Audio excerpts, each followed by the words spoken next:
Hello everybody, welcome to the channel. It's late for me, so my speech is not going to be very good, so you'll have to excuse me. But this is important and I can't wait. It's 11/29, 2025, I mean. And it's getting close to December. So what that means is Wargaming with World of Tanks usually has something called Holiday Ops every year. Every year they turn the World of Tanks game into like a big festive Christmas thing. Well, I usually try to cover it. It's a little bit late now for me to cover it, but I'm going to try and do a game review on it real quick. I haven't tried it yet, so you're going to be seeing it the first time it loads. In other words, I haven't loaded update 1.27 yet. So I'm going to show you this video first that's popping up. Then we'll log on to the game for the first time. Okay? I'm going to show you the video package that they made for it first. So this is the video for update 1.27. And this is supposed to be the representative that they chose. So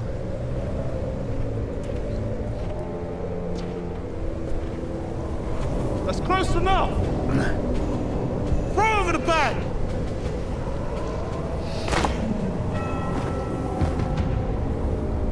It's over! Let him go!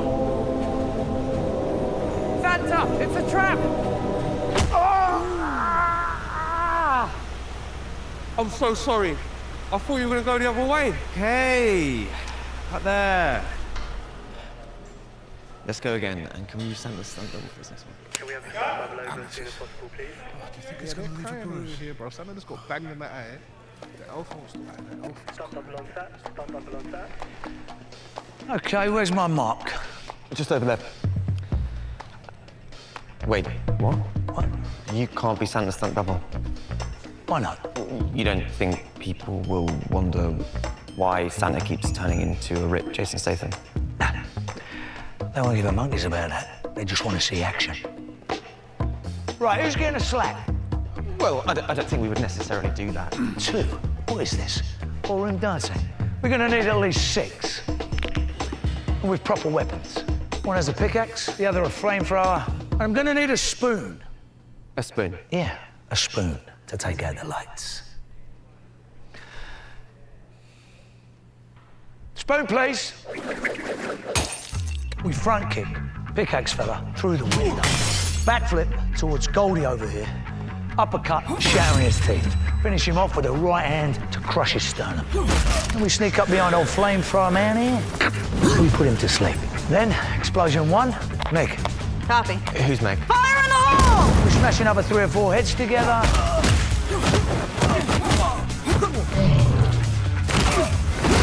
Explosion 2.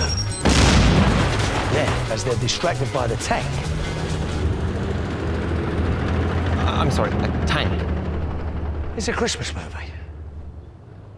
You're gonna need one for the chase scene. Oh, is that tea? Lovely. Thank you very much. But that is no chase scene.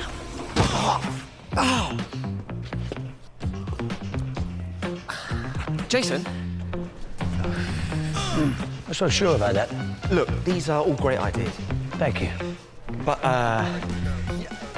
you just can't do them. Listen, son. I'm a professional. The script says gaze into the distance. I gaze. If it says parachute from a skyscraper holding a cat, I'm parachute. And if the script says fight off a load of bad guys and escape in a tank, I'm gonna fight. But the script doesn't say any of that. What I mean is, it's just not that kind of movie.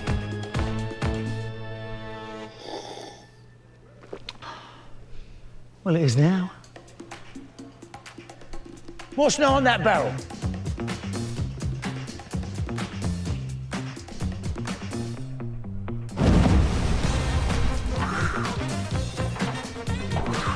Can I have a second? Oh, I'm Jason Statham. I've got my little cup of tea and lots of ideas. You thought about that? You thought about that? Oh, that's nice, dude. The script says no, I'll do it. Oh, yeah, that's it, Jason.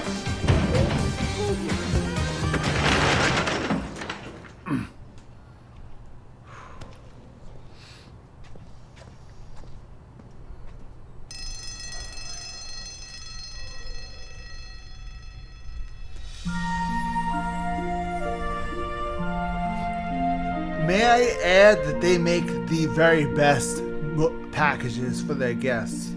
This is really cool. Every year they make a new video package.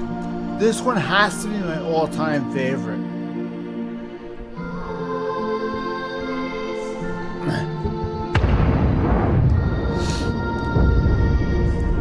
I mean, seriously, how cool is that? It looks like a motion picture, for Christ's sake. I mean, they have a Sherman firing. They have a Sherman firing at Christmas gifts. How cool is that?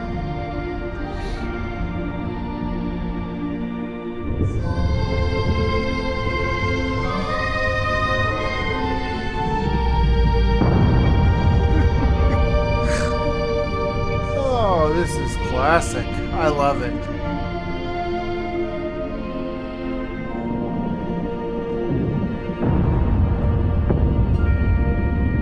Classic, absolute classic. Bravo.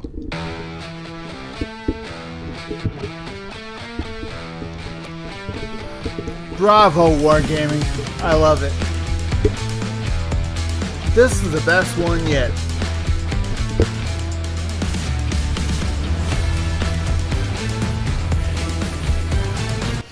And board. 1 take 4. I think that might be a wrap. Excellent news. Solid what? You know what, Santa? What's up? I bloody love Christmas.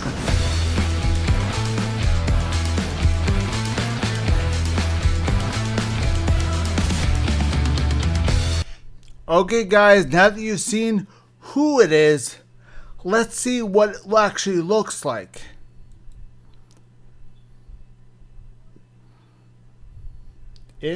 Oh, of course, they have to actually push the button. There you go. Now let's see what it actually looks like. Now remember, this is 1.27, okay? So if you haven't updated the game, make sure the game updates first, okay, guys? 1.27 is what you need. That should be Holiday Ops, which should be now.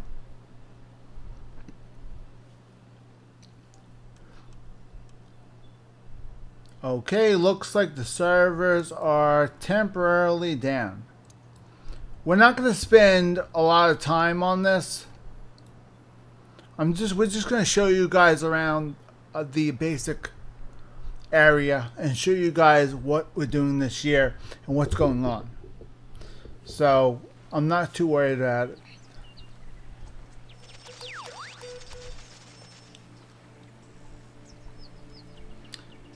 Okay, what happened to Holiday Ops? It's supposed to be a really big deal.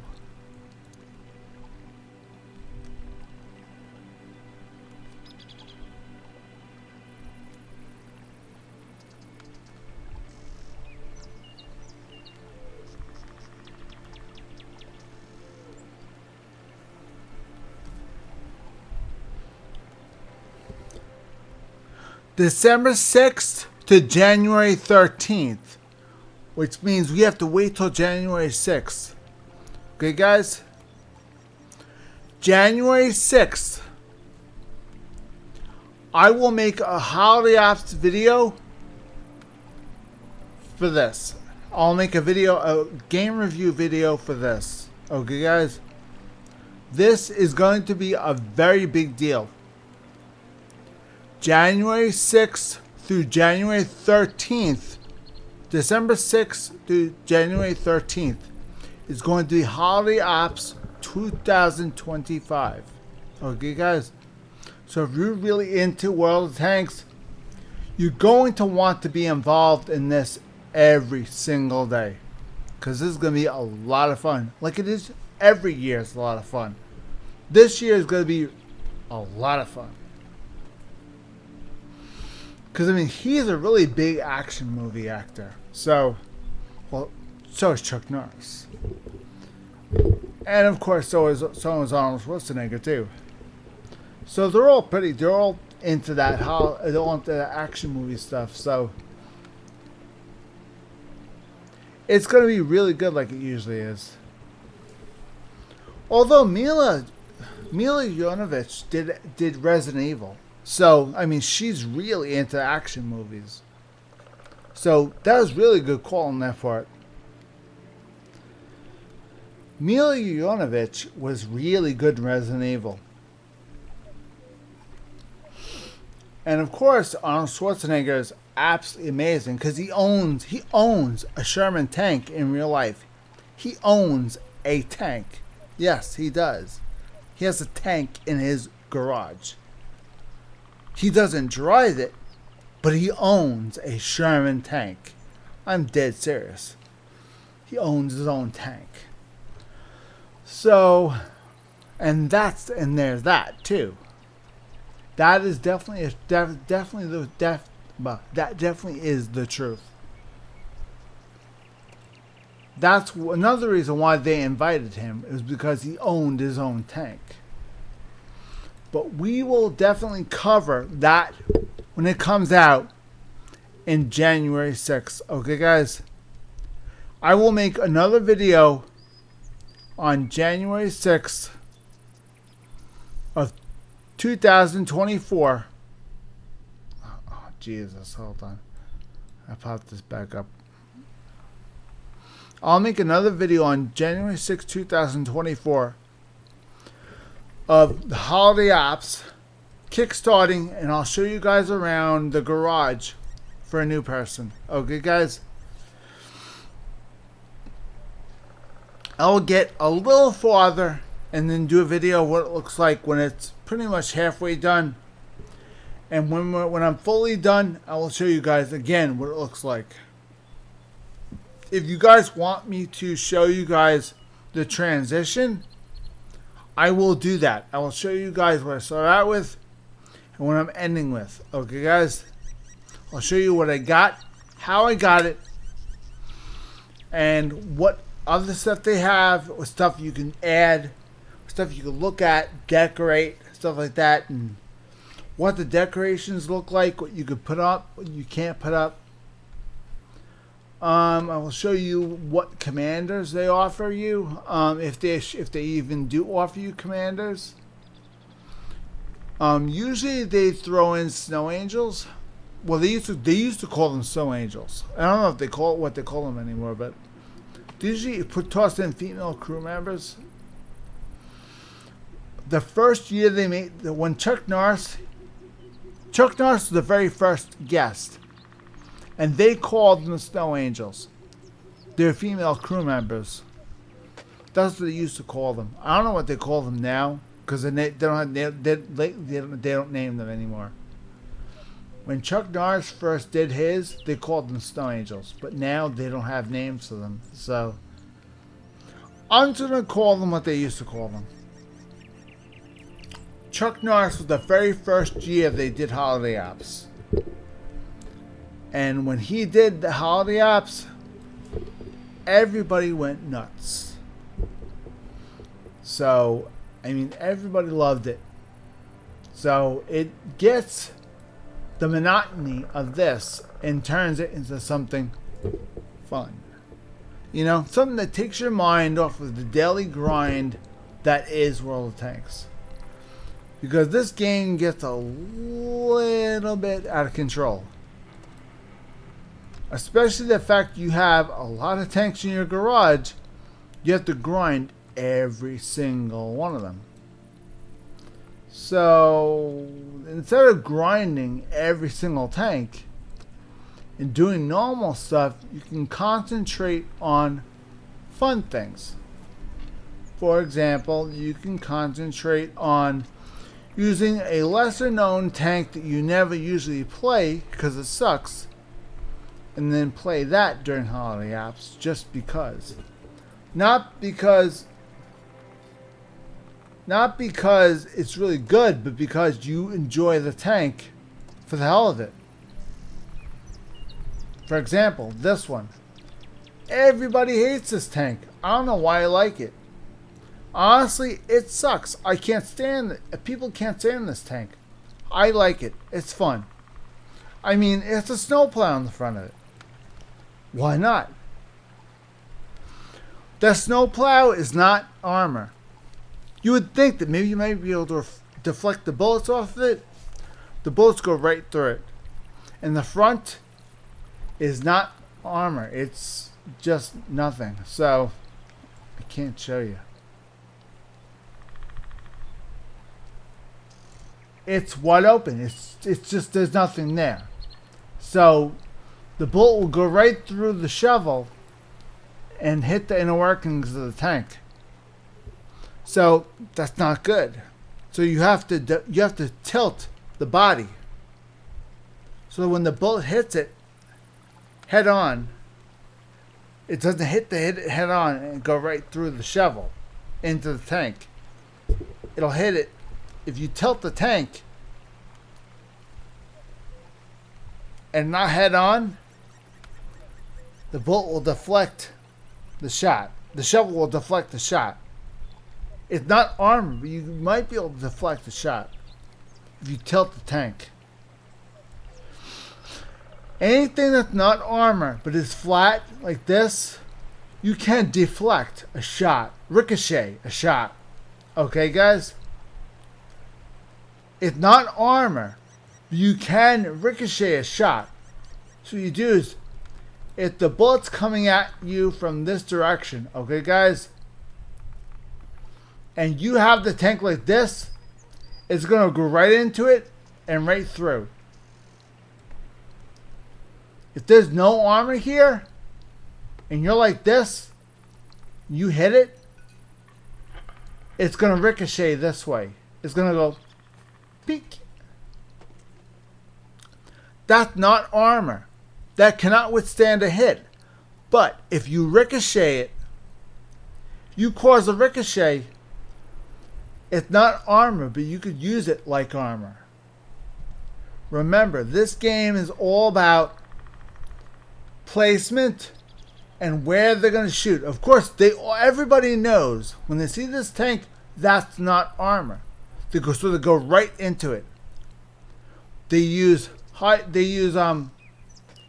rounds. They use armor piercing rounds, and go right into it. But because they do that, it hits it, ricochets, and bounces off. Meanwhile, that's not armor, but it doesn't have to be. As long as you're not straight on like this, boom, it'll go right through.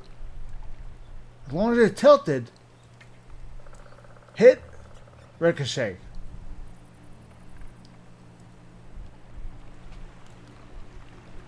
Hit, ricochet. Hit, penetrate. Get it? That's the best way to use a tank that has no armor,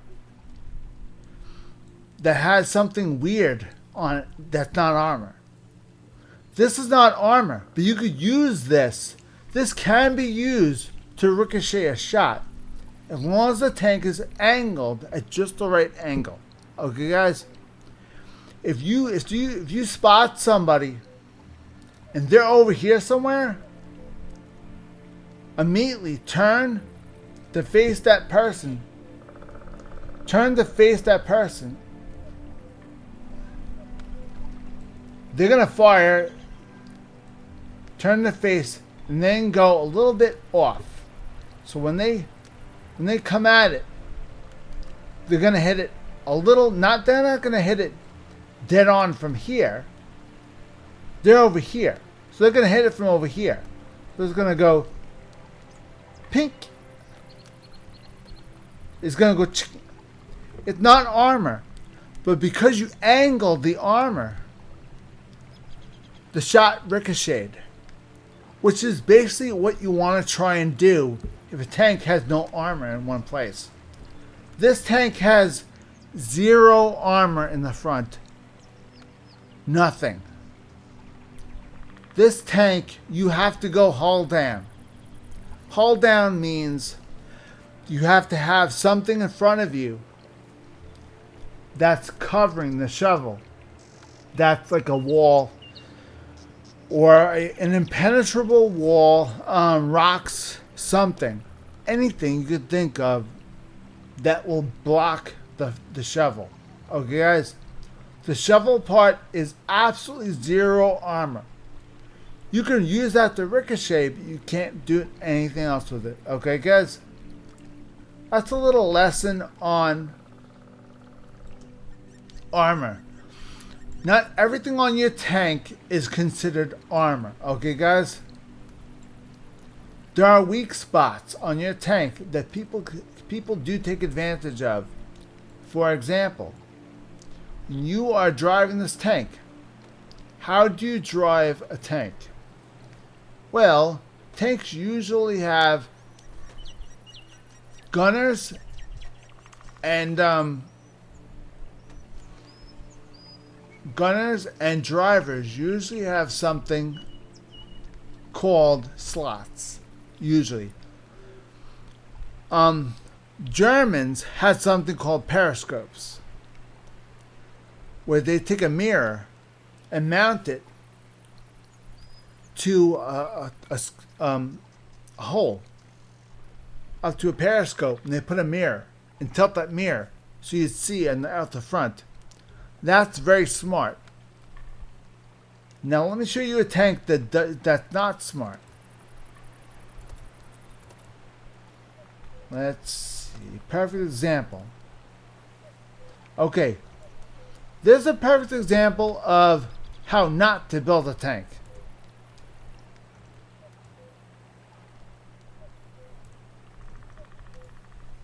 See that? That's a gun turret. That probably has like a 35mm machine gun, right? One high explosive shot right through that crack. Gunner's dead. Probably the loader too. And you're taking big damage. The driver, right here. 1, 2, 3. High explosive shot. HE round. 1, 2, 3. Right here.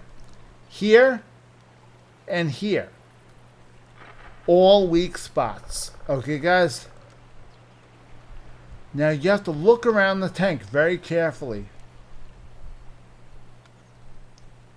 Like driver hatches. If you're in artillery, look for hatches, slots. Artillery. If you're in artillery and looking up from above, you're going to want to hit this. That's a machine gun. Why? See that slot? That artillery hits this spot right here, you'll do the most damage to the tank if you hit that artillery shot right there. This tank is every artilleryman's wet dream. Because all you have to do is aim for this or this. Why this? Those fucking morons put 1, 2, 3. Morons put another 3 slots. Not periscopes. Slots. What kind of moron puts viewing ports all over the tank? All you have to do is aim one high explosive round into one of those slots. Pop, instant death. I mean, when the Soviets built tanks, they built them to be like they built them to be like gigantic armored tank. They're big tanks. And they're very armored. But they're not protected like they should. No matter what country you play, every country has a weak spot. And I've been playing Soviets for a long time, and I noticed Soviets make big mistakes. Soviets do not use... The Soviet Union did not use periscopes. The Germans used periscopes. Germans didn't like having... The Germans did not like having slots like this. They did not like having that. Why? Because the Americans liked using high explosive rounds. Americans used high explosive rounds. Germans mostly use armor piercing. So the armor piercing rounds would pierce the Shermans, M4 Shermans, and would go right through it. Tanks like the Tiger 2s, the Tiger 1s, you'd hit a Sherman and it'll go right through it like butter. Why? Because the armor in M4 Sherman is very, very light. It had to be, because the tanks were designed to be fast. M4 Shermans were designed, Americans designed them to be fast. You shouldn't be able to get you should not be able to get an M4 Sherman move so fast that you should not be able to actually get a clear shot. You should not be able to. Yes, it is possible, but you should not be able to get a clear shot. No way. Let me try to give you another example by using another country. Let's see what other countries I got. Let's try... Okay, let's try the Americans. Let's see what we got. Now, how about the M4... Well, here's the M4A1. Okay, here's the M4A1 Sherman. They had these in the World War. Okay, guys? This tank was in the World War. Now, the Germans used AP rounds. The problem with AP rounds on an M4 Sherman is that armor is sloped. See how... Well, you can't see it. The sun's in the way. See how the armor goes down? Doesn't go straight like Soviet tanks do? It's meant so if you hit the armor like this... If you hit the front of the Sherman with the AP round, it can't go through because it'll hit the front and ricochet up. It'll hit the front, skim this, and ricochet up. It'll hit the front and ricochet up. You have more of a chance of ricocheting with this tank.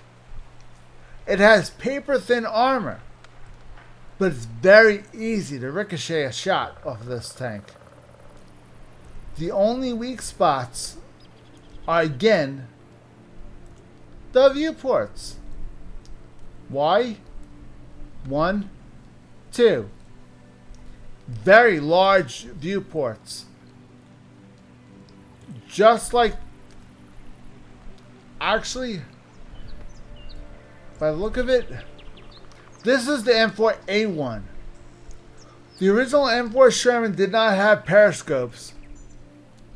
See that right there? You can't really see it. See that? It's tilted. That's a periscope. Okay?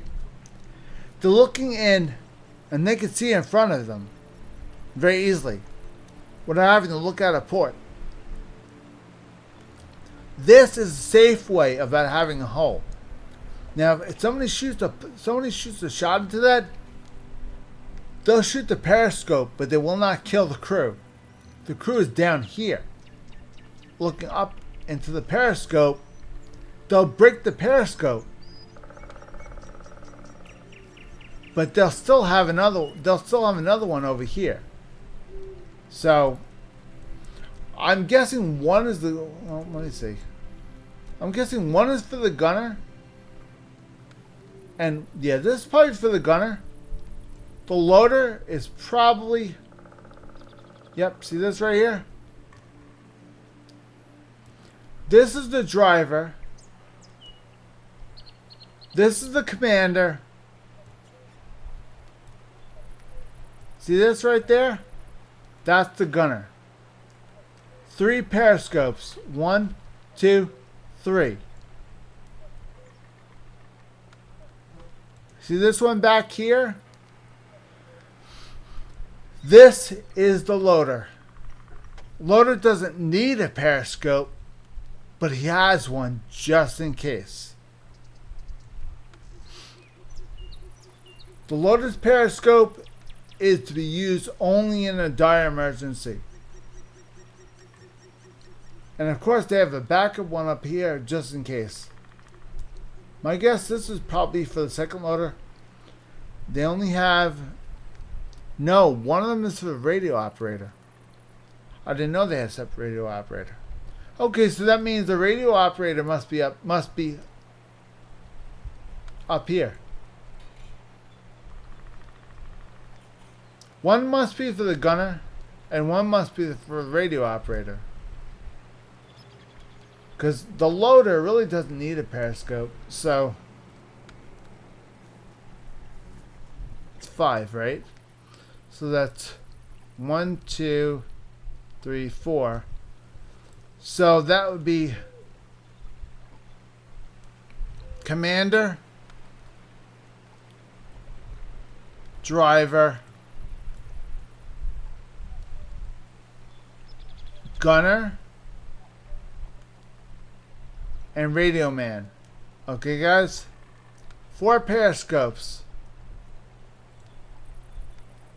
The loader cannot see out.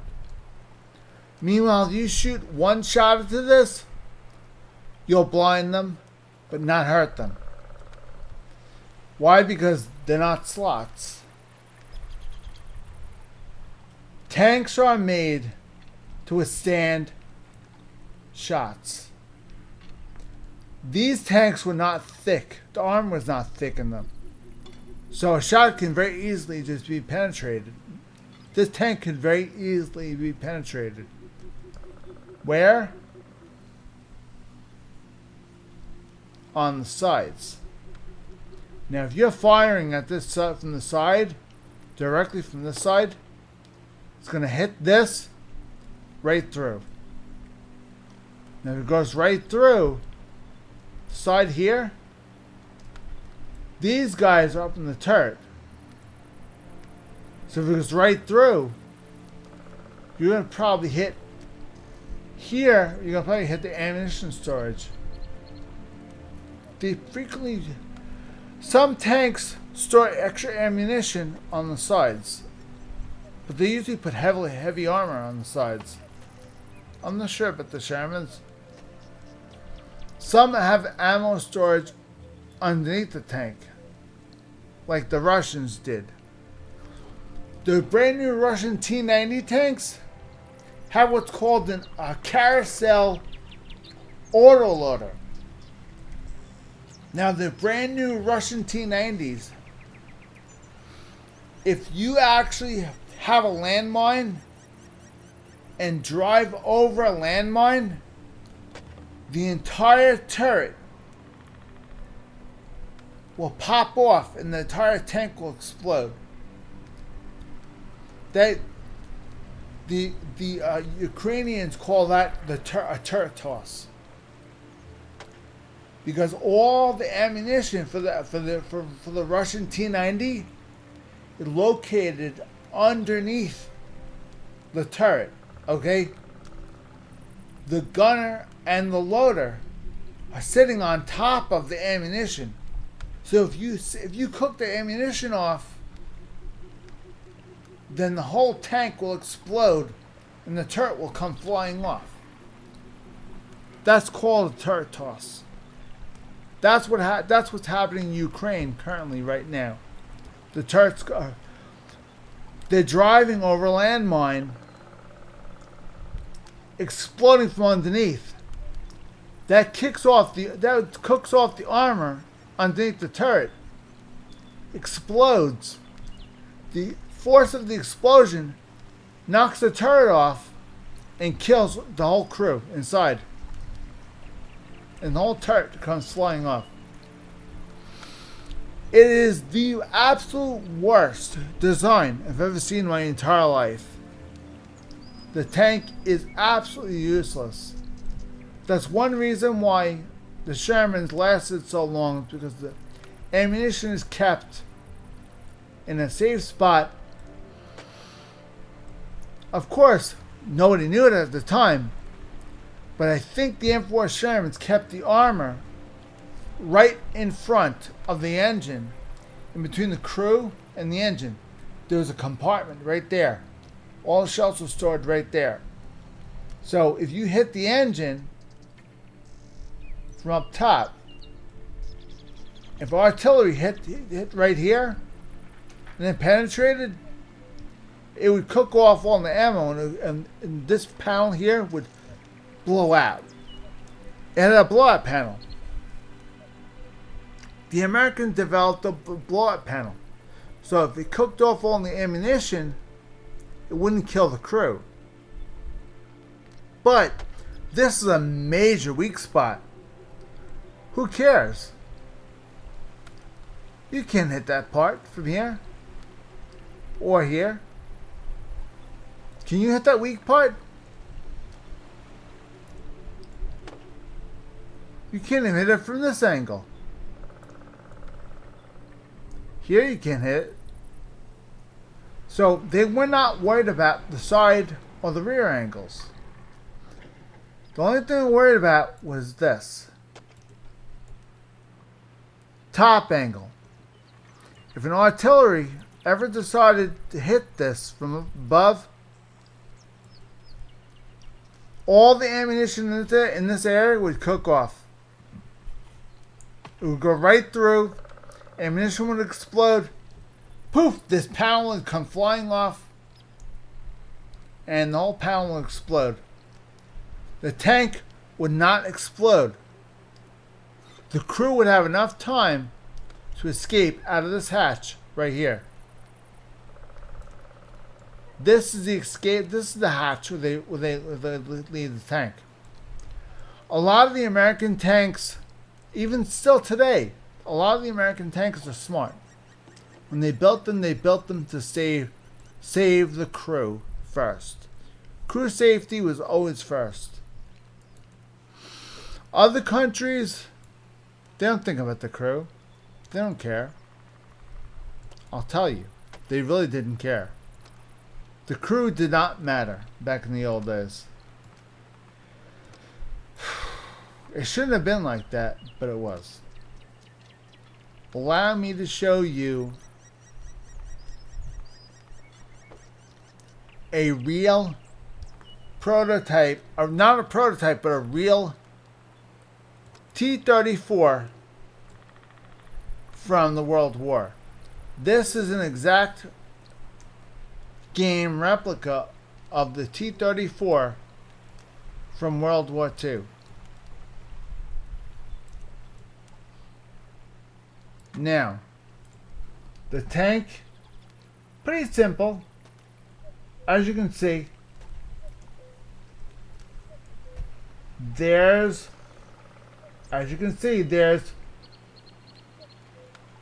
one periscope right there.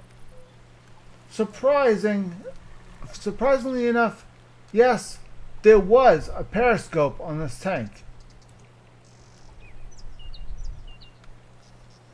And right there. The Soviets did have periscopes. They may not show it in the game, but they did. See? There's another one.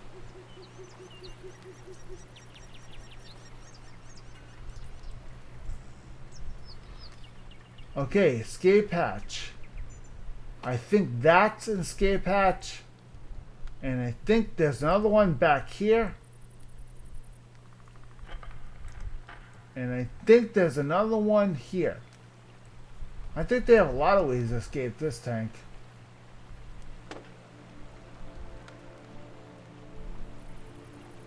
This tank had a pretty, well, considering it was a medium tank, this tank had a pretty small gun. Stock, it did anyway. So, yes, they had other options that went on it. But the standard T-34 from World War II had this gun right here.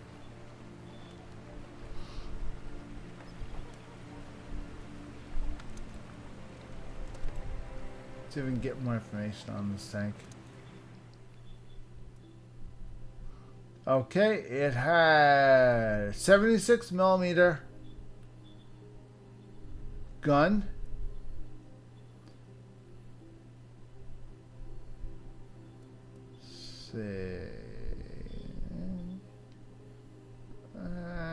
Yeah, I expect it.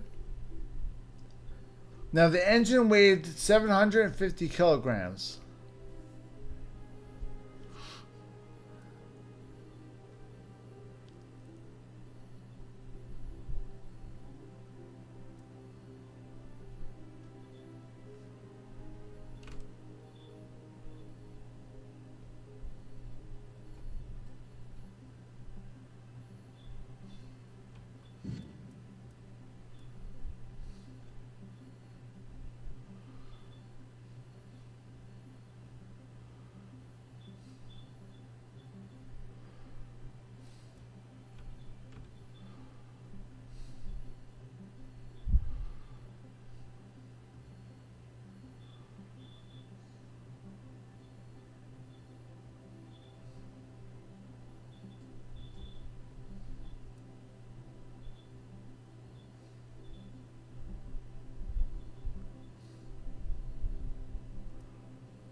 Okay, so that's basically that. A tank, a real tank like this. This is called the reenactment tank. If you complete enough of a country, they'll give you one reenactment tank. This tank was based off of the real tank that was really made in real life. The reenactment tank they give you, that tank was made in real life. If it says the name of the tank and then the year, that means the T-34 was made in 1941. And it was because it was used in World War II against the German army. So yes, 1941, it was made. In fact, the Russians still have these. They still use these. Ukrainian army spotted 15 T-34-85s in Ukraine driving. They were absolutely dumbfounded. They saw T-34-85s driving into Ukraine. I'm dead serious. They saw this tank driving in Ukraine in 2024. This was made in 1941, and they saw this very tank in 2024 driving into Ukraine. What's wrong with this picture? This tank is a museum piece, for Christ's sake. It should not be on the battlefield. What's that saying about the Russians? Are they getting desperate, or is it just me? I think they are. Personally, I think they are getting desperate. If they're bringing this tank back, you know they're desperate. Not because this tank is really good, because this tank is not going to explode in one shot. this tank had sloped armor. See? All the armor was sloped, front and back, as you can see. See, sloped. All the armor was sloped. All of it. All of it had curvatures, slopes, even the sides. Sloped armor. See? Now, the T-34-85 introduced a periscope system. Now, this is this says T-34 1941. How do I know this is a T-34-85? Because the T-34-85 had periscopes. They didn't have viewports like the KV-5 had. It introduced periscopes like this is and like that is. See it? And it's all bulged out. That's a periscope. The crew member is right here, and they're looking into a viewport, looking forward, and there's a mirror right there, and the mirror is projecting an image from outside through the person's periscope, which has another mirror. So the Russians actually used periscopes in their T-34 85s. In the original T-34s, they didn't have periscopes, they had slots. The T-34-85 had periscopes. So these slots here, fire into those slots. You'll blind them, but you will not harm the crew. These are not slots that you could shoot and kill somebody with. These are just slots to see. That's it. Now, in reality, you see how I'm doing this? You can see the sun's reflecting off of it. See that? See that right there? See your reflection? That's because there's a mirror in there. That's why.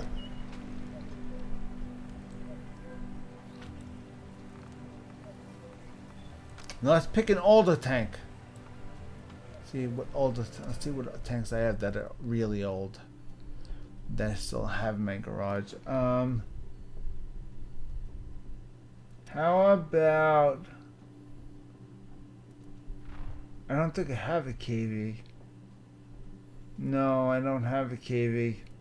I mean, I unlocked it, but I don't own it. So let's see. Older.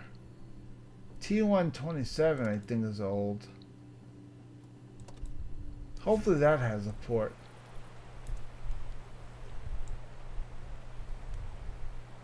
Yes, it does.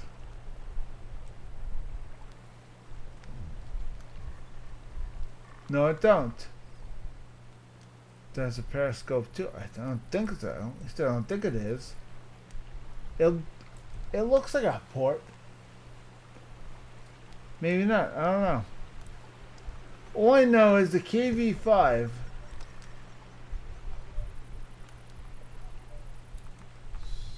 Let me look at the KV series.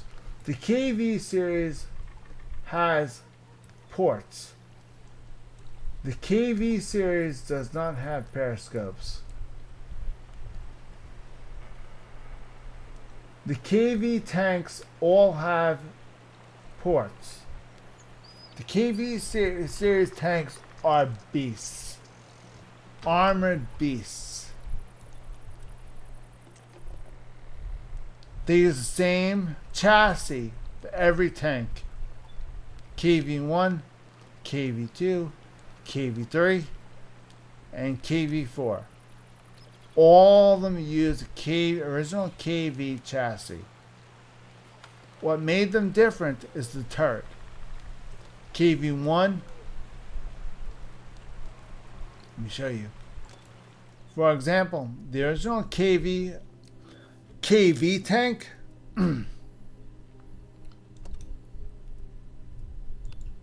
the original KV tank was this one. It had that bottom with this turret. This was the original KV tank that they used during World War II.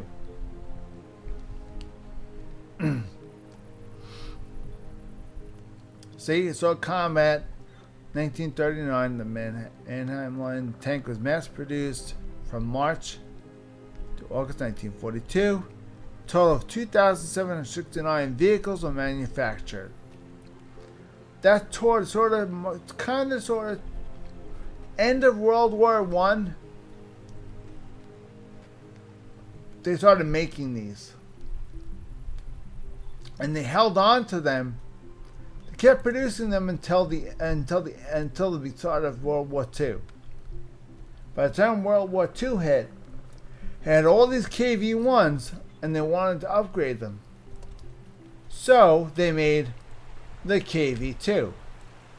They took the turret off the KV-1, put a bigger turret on with a bigger gun, and made the KV-2. Of course, this is just extra add-on, but it pretty much was the same turret, same body.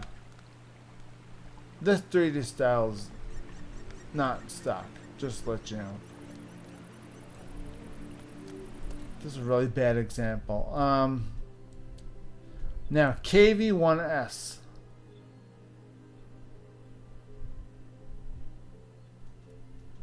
This is the KV-2 right here.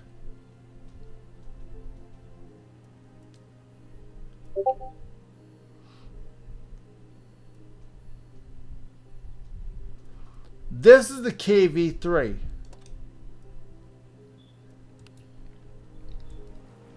It looks like a KV-1.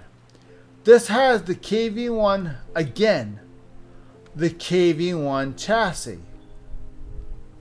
Whatever weak spot the original KV had, this is gonna have it, except the turret's different. See that? Artillery. There's an open slot right there. Artillery can pop that right there.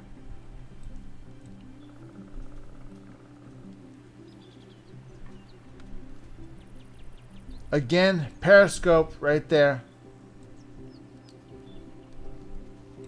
Periscope right there. Eventually they learned their lessons. Eventually. But by the time they came out with the KV-5, they did not learn their lesson with the KV-5.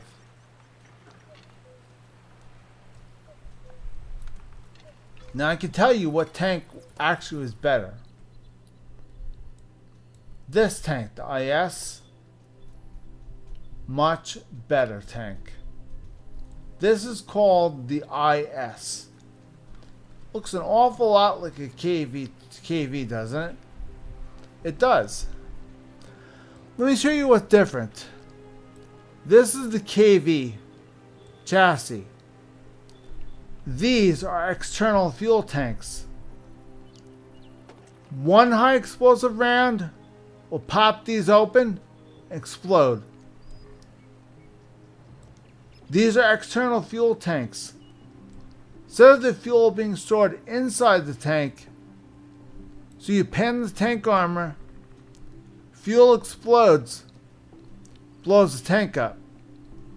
Now you pen the armor, pen the fuel tanks, tank explodes, the fuel explodes, spills fuel everywhere, but the tank will not explode because there's armor on the other side of it. But if there's anybody sitting on the other side of the fuel tank, they're dead. Because the armor will not hold for long. And the crew on the other side of the fuel tanks will be dead. Here's the drawback. You ready? Engine is right here. Let's say for argument's sake, you pop armor-piercing shot right into this fuel tank. It goes right in, and let's say it slightly dings the compartment where the engine's stored. Slightly dings it. It explodes, spills fuel everywhere. Now, it dinged, slightly dinged the engine compartment. That slight ding and the explosion might be enough to cook off the engine. Might be enough to cook off the engine. This was a good idea, but if there's not good enough armor to protect the engine, the whole tank goes up. Engine explodes, fire comes out here. Yes, they put a vent here. Smart. But not smart enough. If the engine explodes, flames come shooting out here. Okay, guys? Which means it will not enter the crew compartments and kill the crew. But it will take this part of the tank and cook off the entire rear of the tank.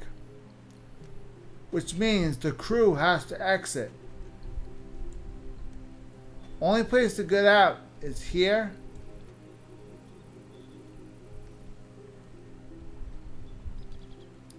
Guess what? That's the only place to exit. There's no other ways to exit this tank.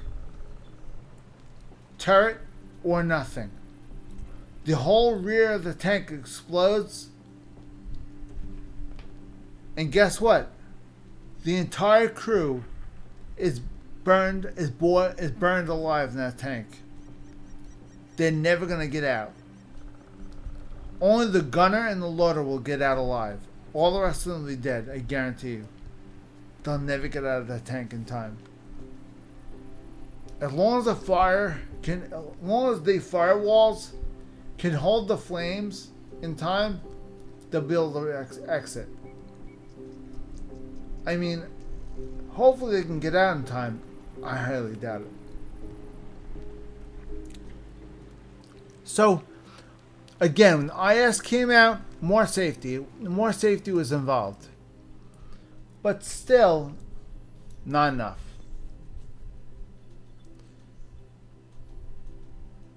Let's see, what do we got? KV3, IS3. Okay, IS3. We no longer have a KV. For the first time ever, we have an IS chassis, an IS torso. Okay? This is a brand new tank on the bottom. Okay, guys? With a brand new turret as well. Okay? Turrets are no longer big and bulky. Long sloped armor. Okay? Sloped armor. Sloped armor. Sloped. Sloped. Sloped. Fuel tanks. Right there. Again, a weak spot. There's the vents for the engine. A firewall protects the crew. If the engine fuel cooks off, it cooks off the engine. Engine explodes. These vent panels, flames come out of these vent panels, will not cook the crew. The crew, if they have to exit, IS-3 has 2 hatches one here, and one here. They have periscopes in each hatch. Okay, guys? If in an emergency, the tank crew has to exit the vehicle, they exit through these two hatches right here. All the crew will exit out of these two hatches. At least they have more than one hatch in emergency. Both hatches have periscopes built in. See? So they double as escape hatches. 1, 2, 3 scopes right there. Now the driver hatch right there. See that? Periscope right there for the driver.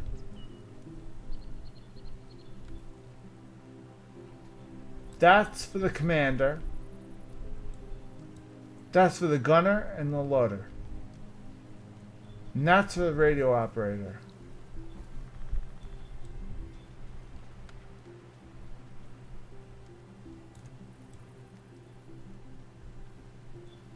You can learn a lot just by not playing the tank. You can learn a lot about a tank just by looking at it. You don't have to buy it. Sit there and look at it very carefully and figure out, where does the crew sit? Where are the vulnerable spots? Oh, I don't know. Let's take a look. Now, right away, looking at the front, you can see there's something different. Now this right here. This is called a glacis. Okay, guys? The glacis is the connection between the upper glacis and the lower glacis. It's a connection between the two sides. If you pop a HE shot in this area here, you might be able to hit something. You might get lucky. It might ricochet. You might get lucky and actually kill the crew. Might get lucky. Because the commander and the driver usually sits right here in the front of the tank. This is where the armor is the strongest. Right here. Sometimes they cheapen out and use thinner armor underneath. That's why landmines, that's why all the T-90s are having that jack-in-the-box effect. Because the armor underneath the tank is so thin that a landmine is completely cooking off all the ammunition underneath that tank. Because the armor is so thin, a landmine is able to explode and cook off the armor. And cook off the ammunition on top of the armor. It's so thin. I mean, a landmine's not supposed to penetrate armor. It's supposed to just disable a tank. Instead, a landmine is actually cooking off the armor in a tank, causing the tank to explode and causing the turret to fly 15 feet in the air. What's wrong with this picture? Let me show you where the idea of an autoloader came from. The first autoloader that... Hold on. Let me rephrase this. I gotta find the damn thing first. I don't think this is it. No, I don't think this is it. I think it was a premium tank. No, it was a premium tank. Okay. It's a premium tank that it doesn't exist anymore. I think they removed it from the game. Here he is. Here it is right here. This tank was made way before the way before the IS tanks were made. This tank inspired the Soviet Union to make the tanks that they have today. The T-90 and the T-60. Wait, no. The T-60, the T-70, T-80, and T-90, all inspired by the KV-1SA. This tank inspired all the other tanks to have autoloaders. This tank has an autoloader.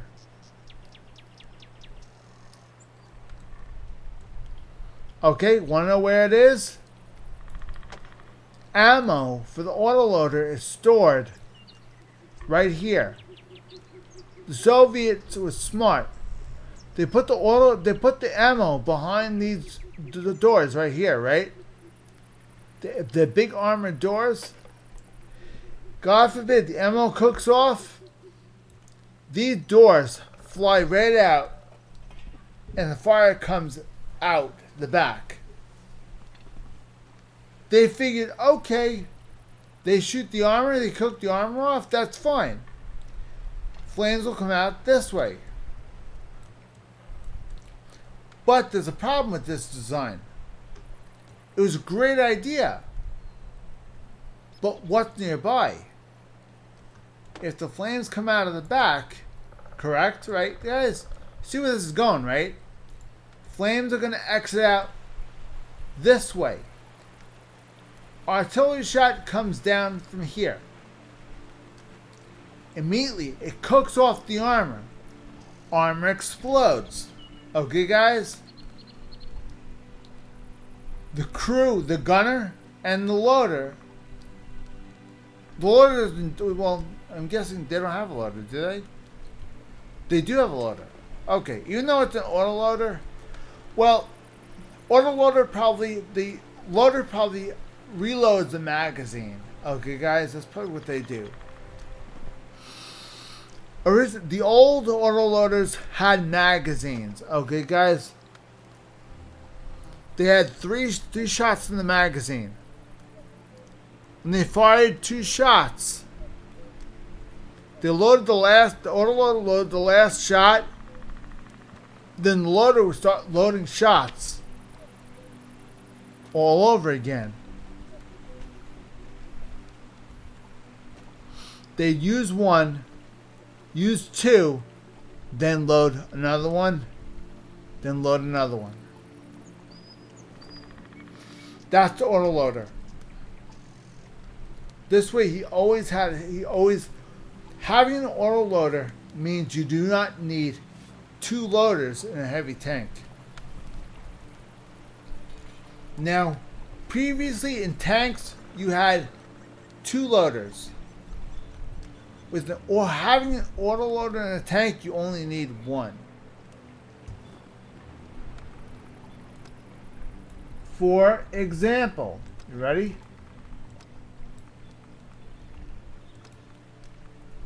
IS-4. IS-4 has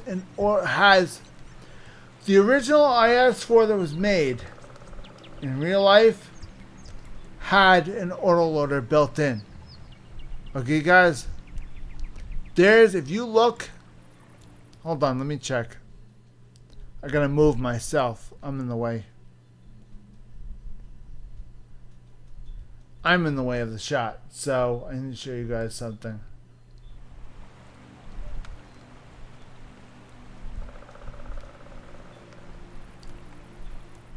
Oh man, what is going on? Why does the screen keep moving? There you go. Screen keeps moving on me. I don't know why. Alright. Hopefully this is right. That's where I want to show you guys. Now, if you look right here, this is a really big tank. This is a newer tank. Okay, guys. This was supposed to be a super heavy tank that was meant. This tank was made and meant to battle the Maus and the E-100. This was originally designed to fight the E-100s and the Maus. So, I think this only existed in blueprints. Maybe.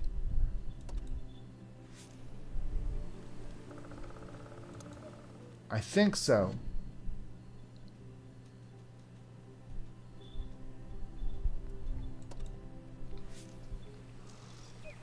Let's see if I can get some information on it.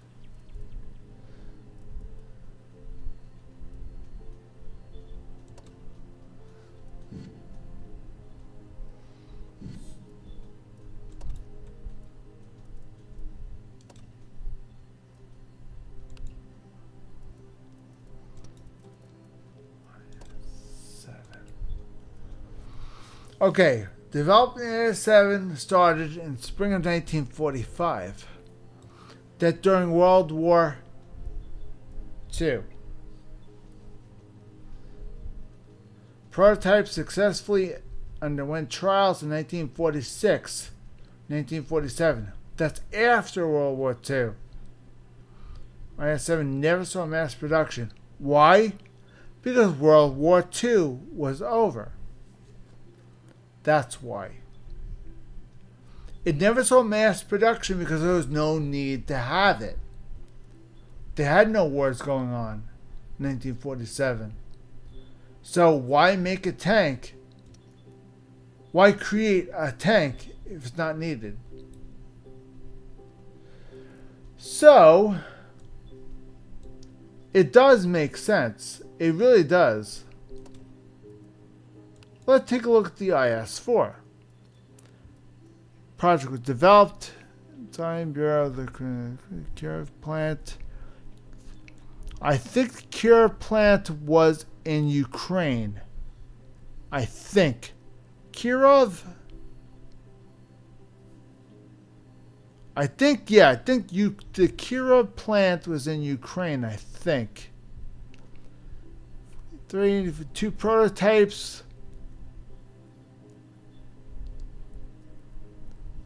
Object 701 was built, which was the IS-4's prototype. IS-4's prototype, Object 704, was built. Underwent trials.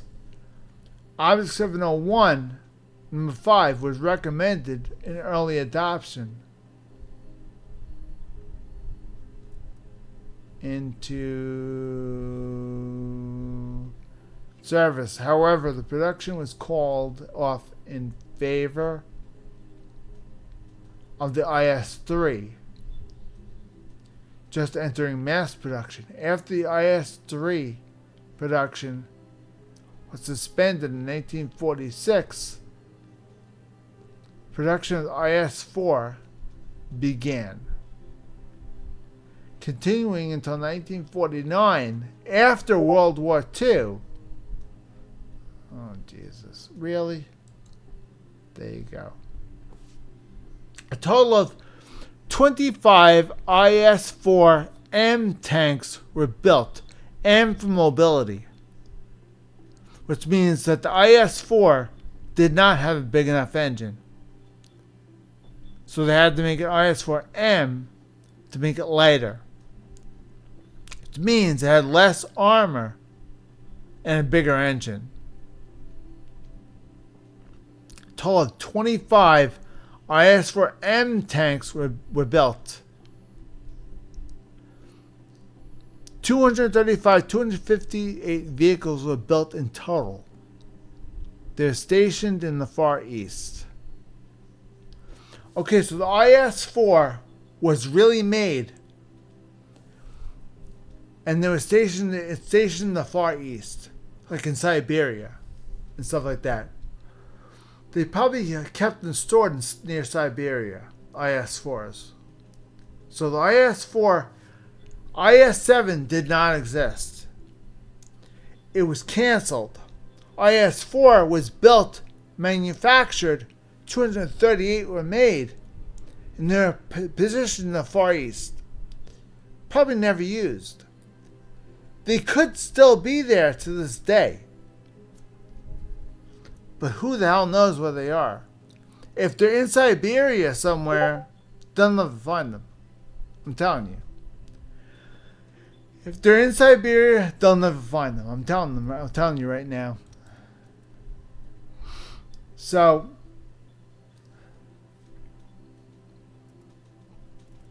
you could really learn a lot by not playing it, by just reading. They tell you a lot about these tanks, a lot of information about these tanks. For example, the Tier 10 artillery. Let's learn about it, shall we? Here we go. Tier 10 artillery, developed on the basis of the IS-7. Okay, now what do we know about the IS-7? IS-7 was partially built in 1947. But the plans, after it was partially built, the plans fell through. And they canceled it. So what they did was, they took the base of the IS-7 and they made, from the base of the IS-7, they made the Object 261. And they put a 180 millimeter naval gun.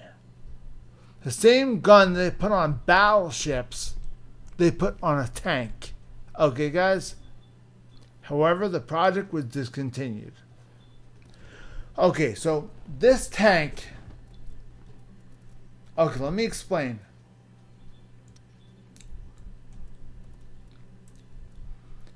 In 1946... Hold on. Let me pull it up.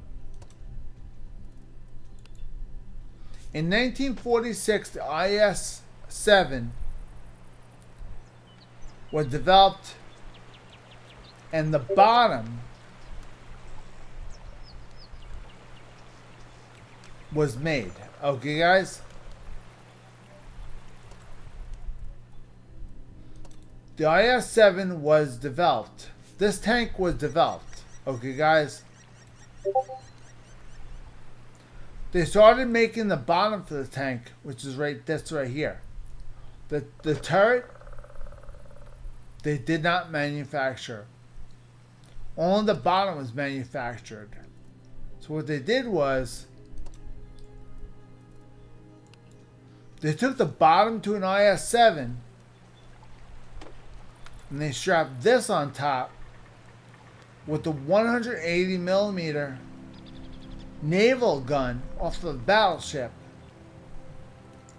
and put it on an IS-7 chassis.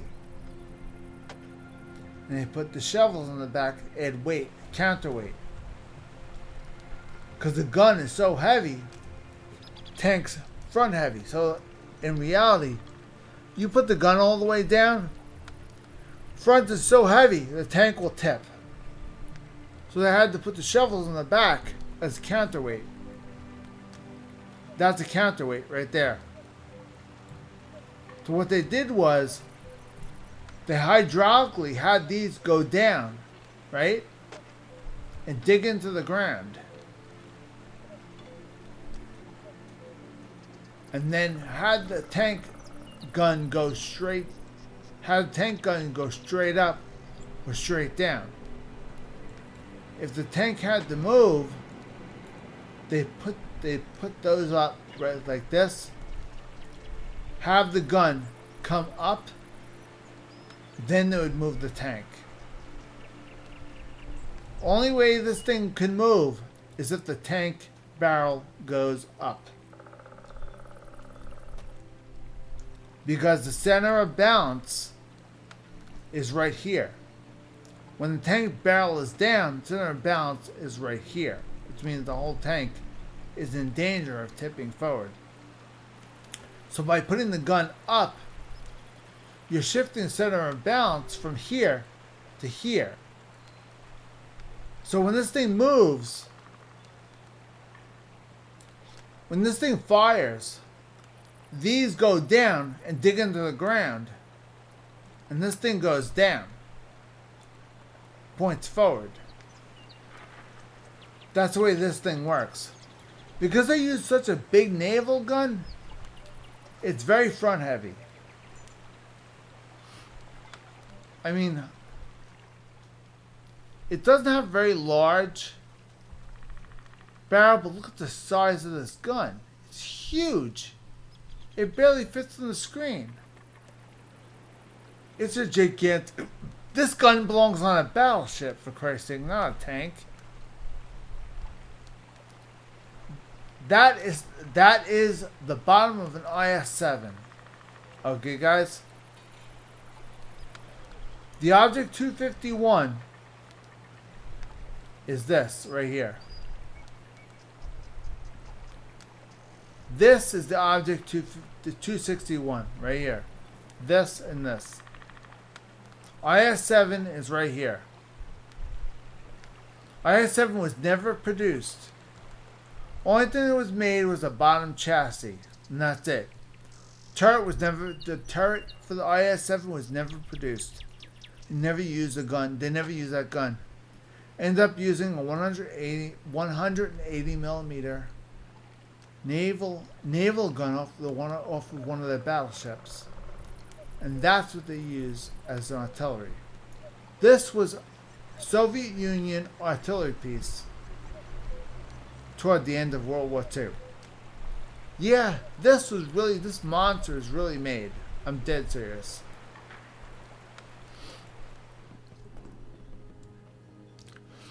Now, let's see what else we can find. Now,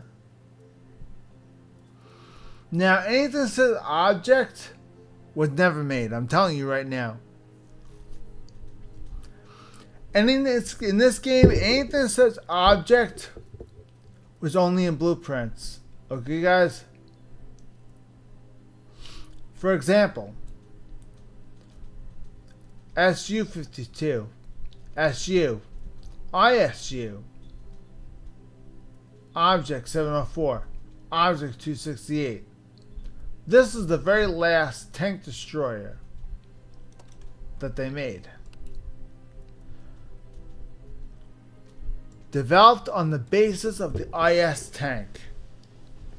So they used the bottom of an IS tank conceived as a replacement of the ISU-152 based on the KV-1S chassis. Okay, ready? KV-1S chassis. Now it says that based off the KV-1S chassis. Let's find the KV-1S now. Let's compare the two. KV-1S they say, right? I know I have the KV-1S here somewhere. I think that in this game the tank was discontinued, I think. I think they discontinued the KV-1S and, well, the tanks. I think they discontinued it a long time ago. But I know I have every Soviet tank, so I probably have the KV-1S. T-34, 85 mobility. KV-1SA. Autoloader.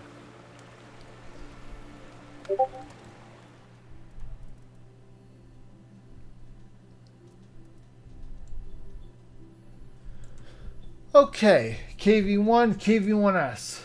Here we go.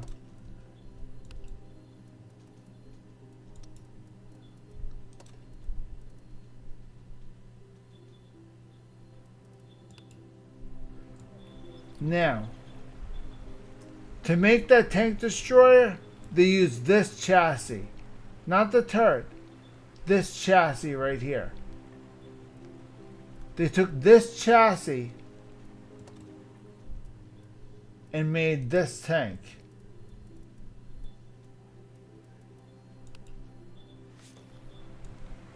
This is KV-1S chassis.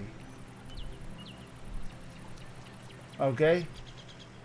But yet, this says ISU 152. This is based off the IS. Go figure that one out. It should have said KV 152. It should say KV 152, but it doesn't. It says SU, which means it's based off the IS. But they don't have a KV, anything. It's all SU. For example, the SU-85 was based off of the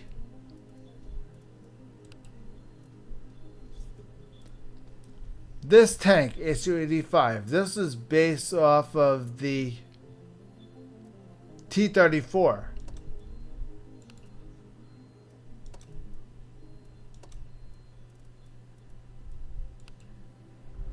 Now, the T-34 tank we showed you, the medium I showed you guys, this is the tank destroyer that was built off of the T-34 chassis. Okay? This is a T-34 tank. All this up here is SU-85. Soviet Union, back in the old days, they took all the main tanks, KV, IS,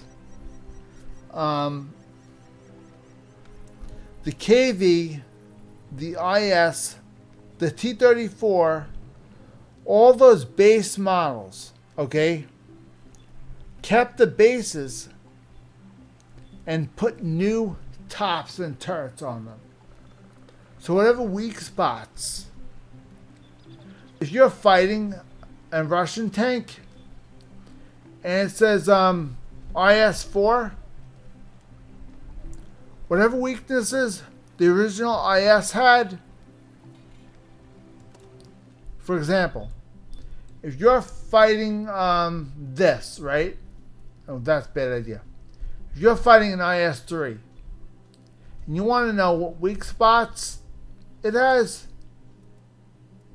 go back to the original IS. What weak spots did this tank have from the chassis point only? Where is the weak spots? That's one right there. That's a slot. It's not a periscope, that's a slot. So, that's within firing range of a bullet too. That's kind of dangerous. A little bit dangerous if you think about it. Of course, these are normal with Soviet tanks, having the fuel on the outside and having the armor in between the fuel. So the only problem is if the fuel cooks off, it's going to eventually cook off the engine, because the fire will travel through the fuel pipes into the engine. And the engine will explode. Flames will come flying out of here, and that'll cook off the rest of the tank. The tank will explode and the whole thing go up. But it'll take a while. By the time that happens, the crew will probably be out. So, in a way, they tried their best with the IS to save as much crew as possible. But, I mean, it's hard. For example, there's an escape hatch right here. But if the engine's about to cook off, the chance of you getting out of this escape hatch unscathed is impossible. Fuel tanks are here, and the engine's right here. You're gonna escape out of this right here. Never gonna make it. Maybe out of here, but not out of here. I'm telling you right now.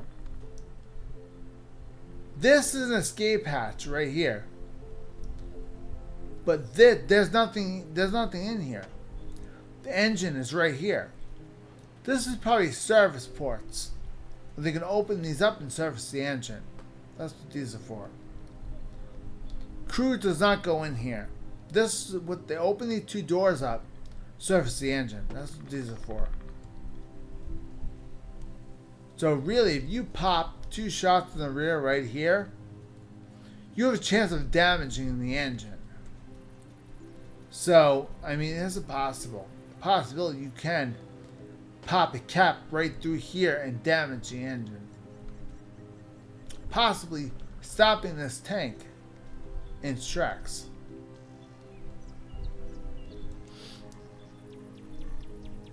Now, that's about it for the IS. I mean, it's a pretty stout bottom. I mean, it's nothing like the KV series. KV series was good for its time, but it didn't have the stay power. It wasn't able to hold its own. The KV series wasn't able to hold its own in modern day. So, by the way, these are fuel tanks right here. These are very smart because they're not obvious, but they are extremely large. So, I mean, look at the size of them. Although these are fuel tanks, the fuel tanks are also removable. You can move them. You can add fuel to it. 1, 2, 3. Say 1, 2, 3, 4. These are all fuel tanks. You can add fuel or take fuel away.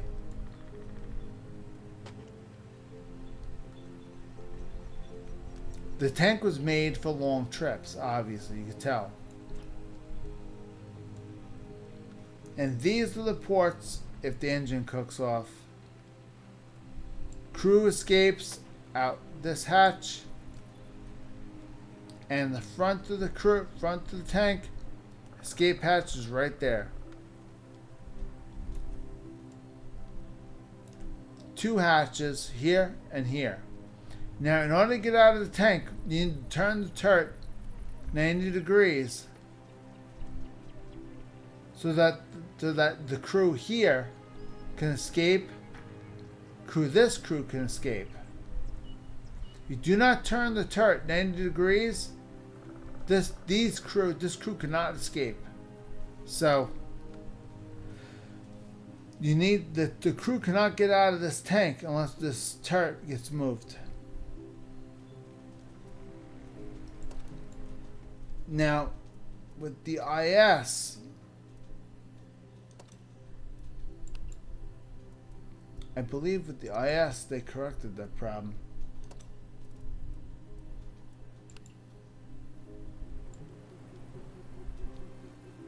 IS, there is no escape hatch in the front or the back.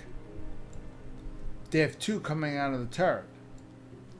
So the gunner, the driver, and the commander, and the radio man, loader, and the gunner all have to escape out of these 2 hatches right here. So, if the tank's gonna blow, they open these two doors here, and everybody piles out.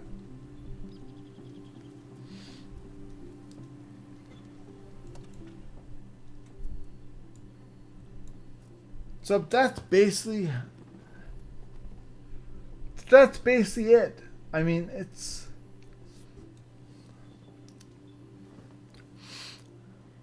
a little tidbit I learned from my research from Real Tanks. So hopefully this is insight in the real tanks, in the real game, in the real life, and the tanks in the game also. Hopefully this will help you in the future while you're playing this game. For For example, if you have a tank, let's say you're working on these Cheney's, right? You have any of these tanks, but you want to learn more about them before you try and open up a tree and go that tree. You want to learn more about the tanks very easily. Say you want to learn more about the tank destroyers. Okay, I want to right click, preview vehicle.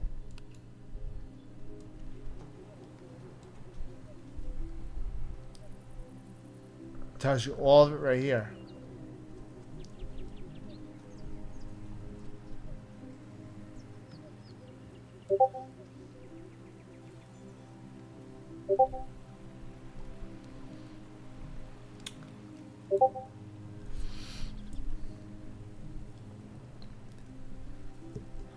Design shows Soviet tank building influence, which means the Chinese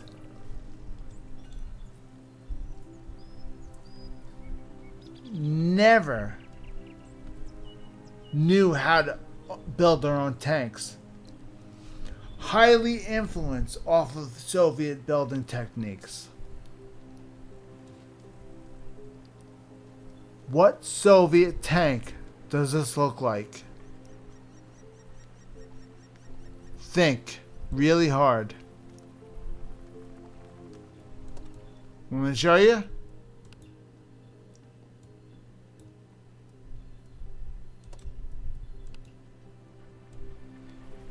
Look familiar, huh? The Chinese never built their own tanks back then. They looked at Soviet tanks and they were influenced by that design. They said, maybe we can do that. We can do that and we can build our own tanks. So the Chinese were highly influenced by the Soviet Union. Highly influenced. A lot of Chinese tanks, for example, ready for this? Their Chinese were so influenced by the Soviet tanks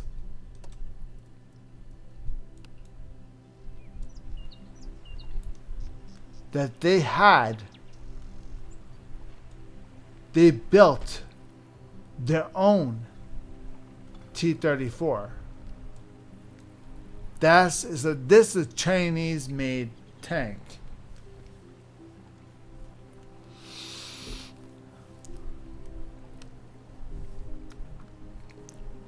The USSR supplied the parts for Chinese to make these on their own. These are made in China. The parts are supplied by the USSR to make them, okay?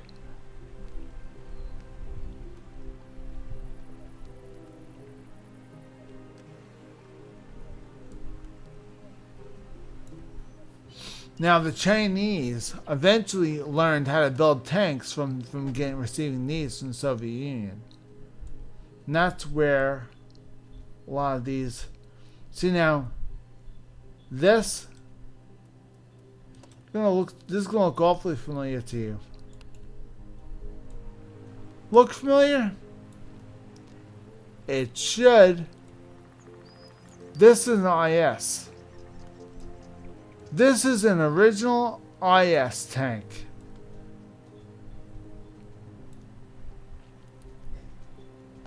It says IS, Soviet IS-2.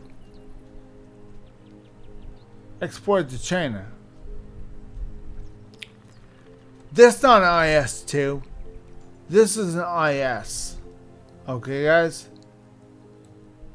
That's an IS turret right there. Okay? The turret is an original IS.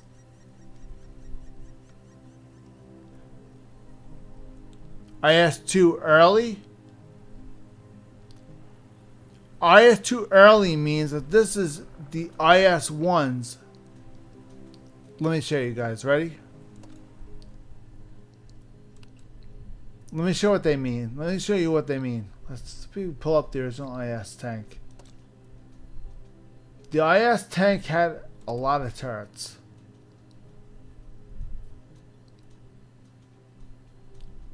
This was the first IS tank turret. This is the second IS. Okay? Now I said early, right? What they meant by early was this turret was placed on the IS and given to the Chinese. The Chinese received an IS tank, that turret on it. Later on, they put that turret on it.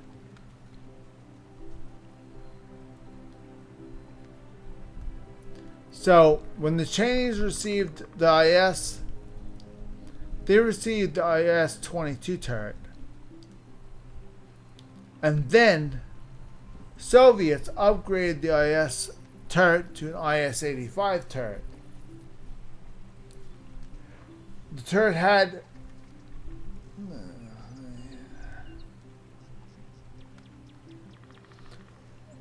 had better view range, and turret speed was faster. So it was a much better turret.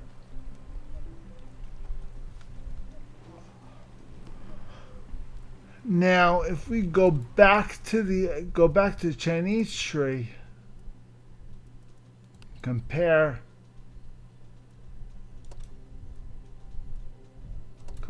theirs. Gee, they only have one turret. I wonder why. Wait, no, they have another turret.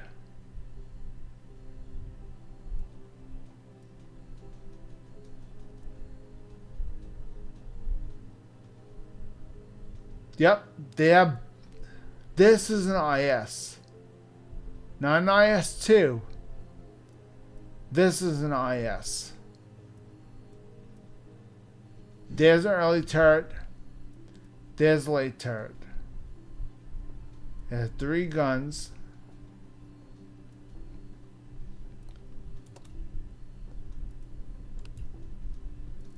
Now, this is the IS.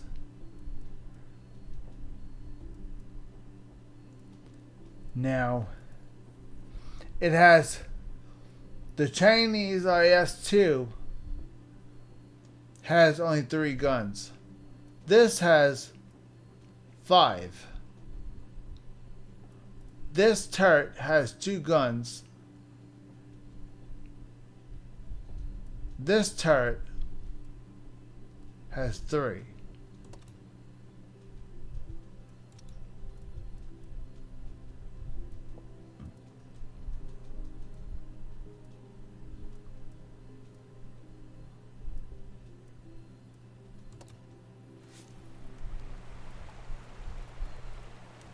So some of the guns existed.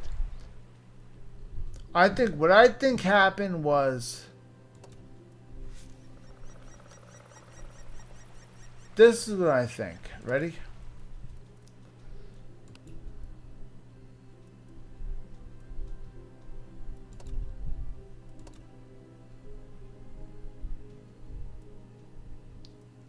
This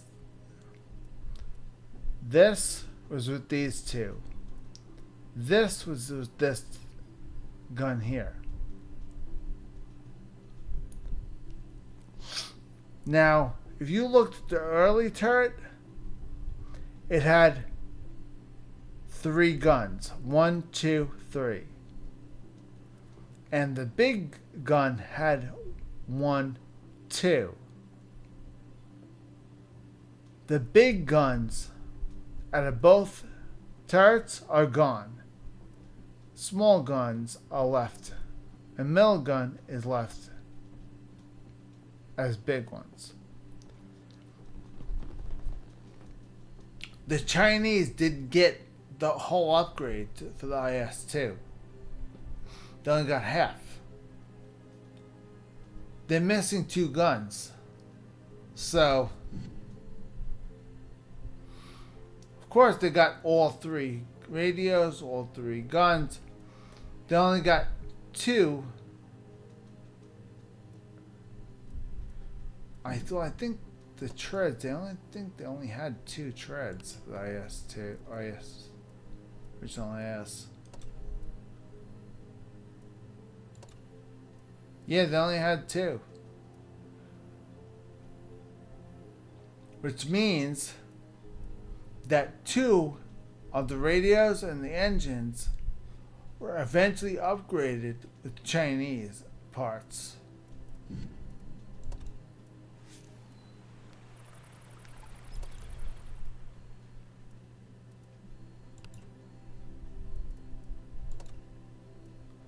Yep. That's a Chinese engine. That's a Chinese radio.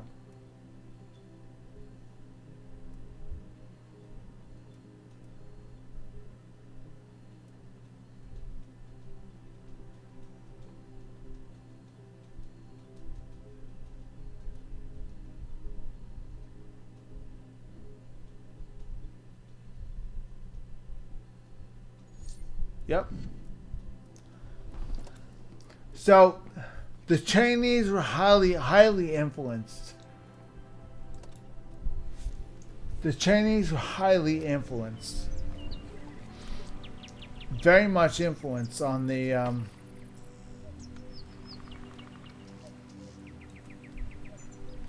Chinese were very influenced with the tank building techniques by the Soviets.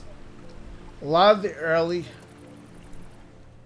Chinese builds, Soviet-based builds. T-34, T-34,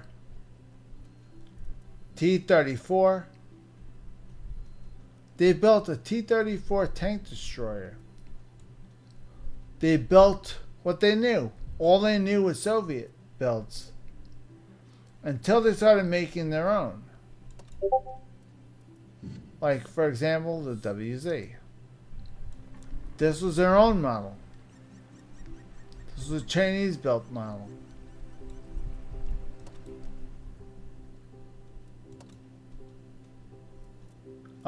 This was a Chinese-based model.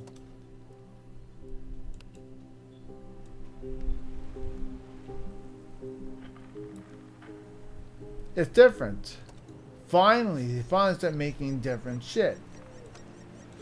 Let me show you another Chinese tank that you don't really see in this game a lot.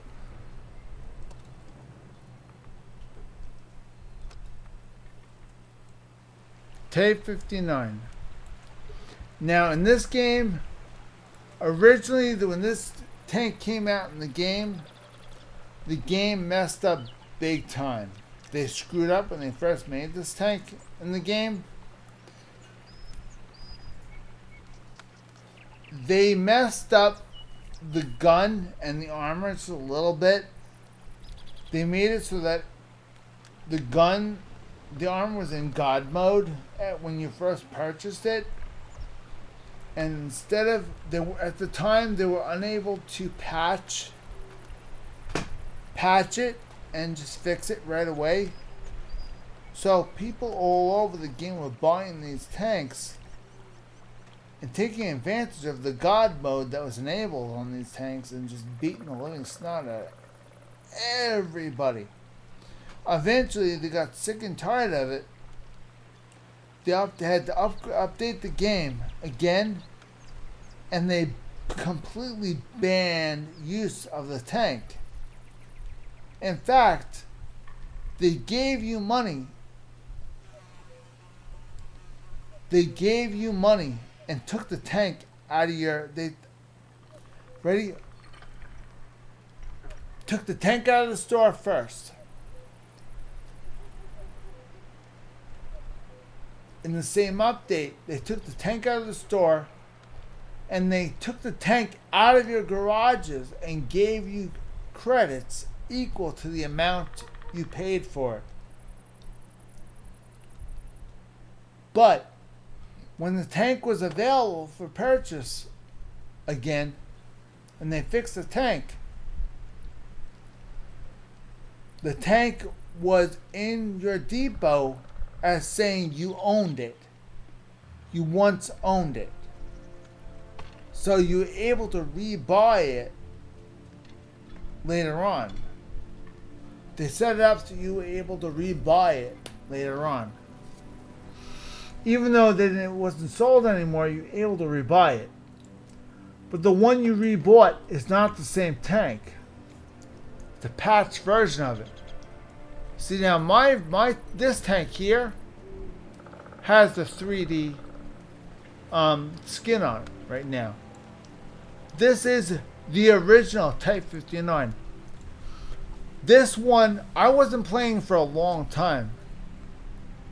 When this tank was banned, I was not playing at the time.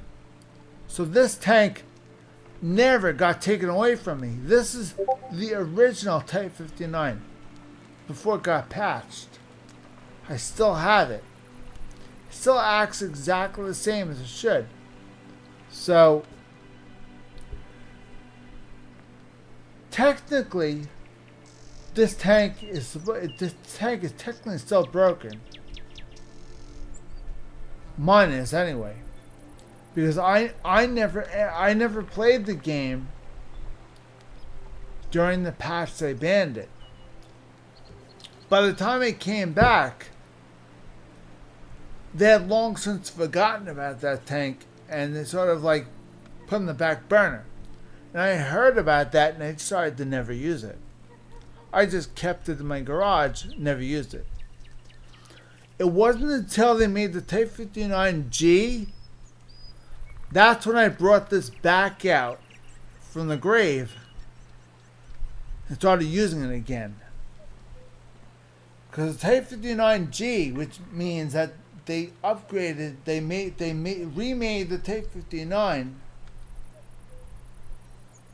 and by them seeing my Type 59 there, they're not going to put two and two together and go, hey, what's he doing with the original one? Nope.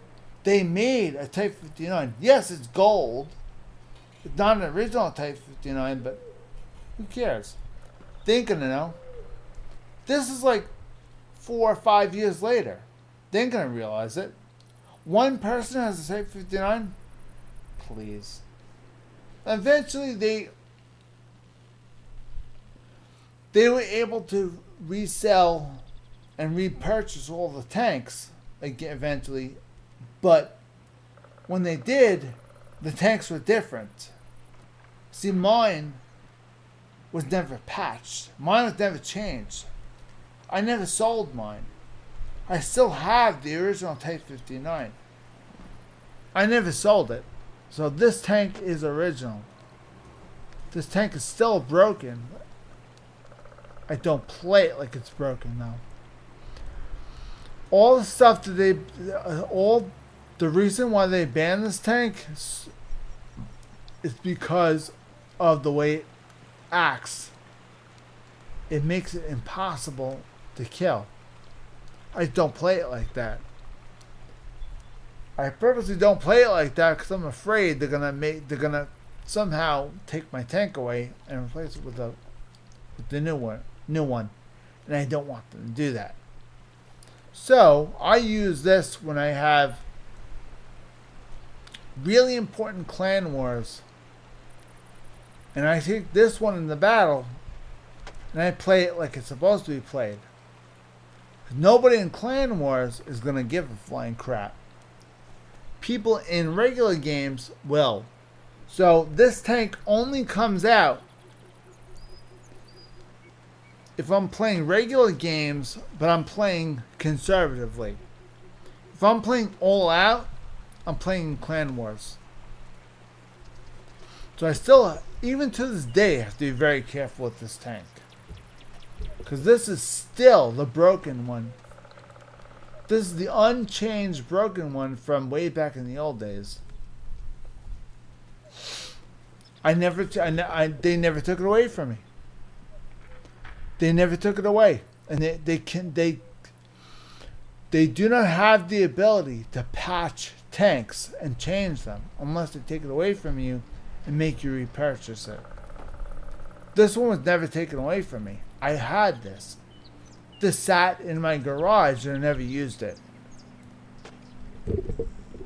In order to patch a tank, they have to take it away. They have to take all the tanks away from the people.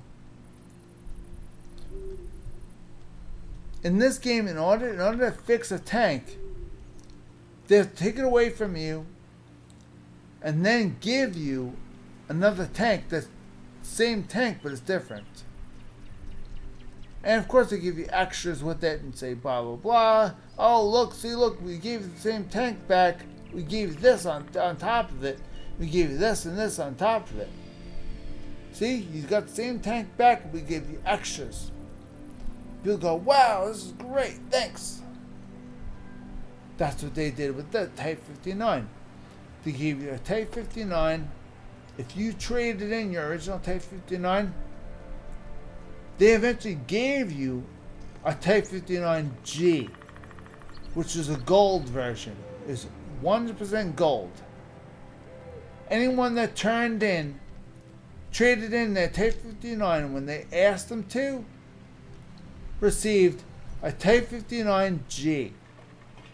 Now, Type 59G is equal to the Type 59. It's the spay and neutered Type 59. That's basically what it is. It's a Type 59 that's been spaded. It shoots blanks. You know what I mean? It cannot move. And it cannot maneuver like this one does. This one maneuvers like a light tank. See, what made the Type 59 originally so broken was the fact that it moved like a light tank. And this tank does move like a light tank. This tank should not be able to move the way it does. But it does. Let me take it out and show you guys an example. Okay, guys. Now, the Type 59 is a medium tank, right? Medium tanks have a certain speed they go nowadays. Medium tanks move slower. Light tanks are zippy fast. This tank doesn't move slow that often. It does if your keyboard is pressure sensitive. You can drive slow and then fast. By lightly touching the button, you'll move slower. If you push the button hard, down, finger all the way down, full speed. If your keyboard is pressure sensitive, you can actually, it's like pushing a gas pedal. So it all depends on your keyboard and the way your keyboard works.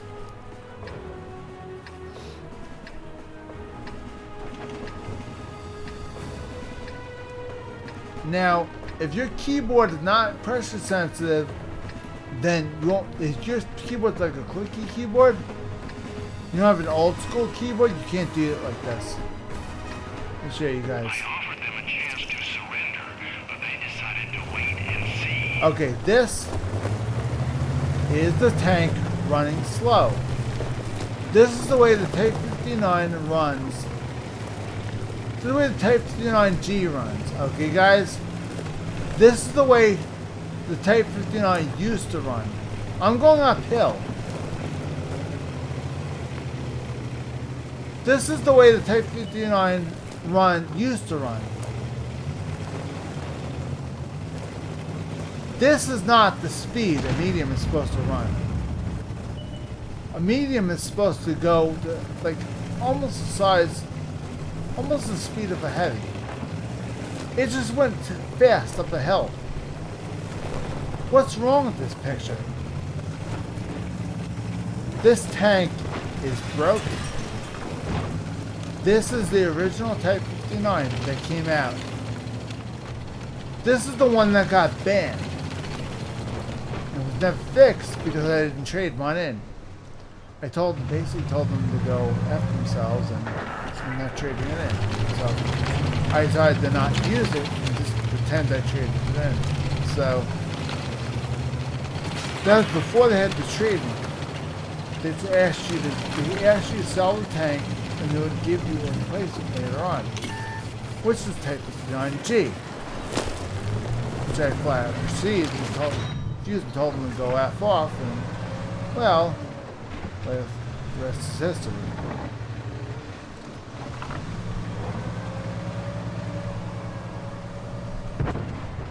Of course, no third line back. Oh, wonderful.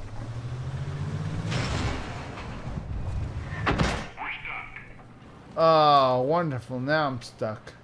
And I got this big pile of shit sitting in front of me. Come on. Gotta build up speed.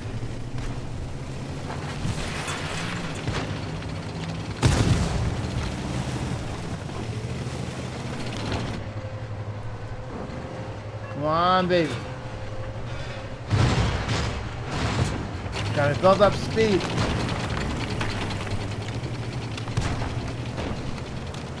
The only thing I take 59 is they don't have very good acceleration.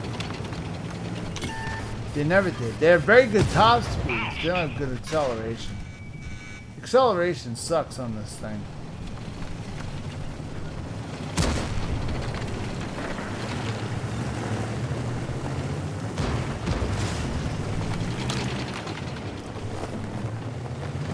Mess with this guy.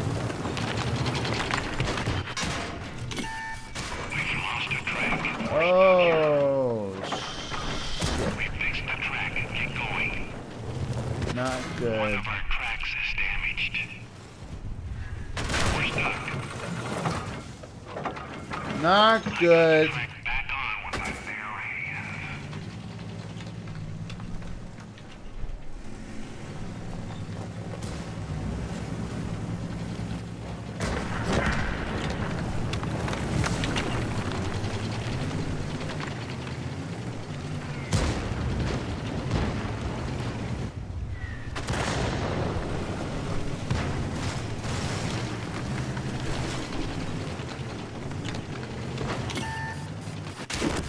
Oh! They needed my help and I Tank destroyer was in the wooded areas. I had a funny feeling. Yep. Tank destroyer was hiding in the wooded areas. That's why he was sitting there. That's why they were ducking for cover. Stupid mistake on my part. This is why I don't play. This is the reason why I don't play this game late at night, because my brain doesn't work that well. If my brain was working, I would have known somebody was hiding out here. Now, this is where this is where the people hide. Hide in bushes, trees, shrubs. See that right there? He hid all the way out there and probably shot and killed me. In my weak spot right there. I didn't even see him. And he disappeared. Just goes to show, just because they're not there doesn't mean there's nothing there.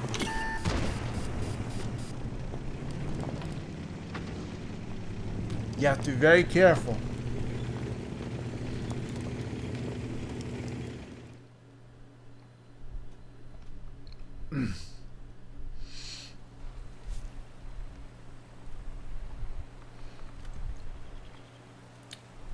You have to be very careful, guys.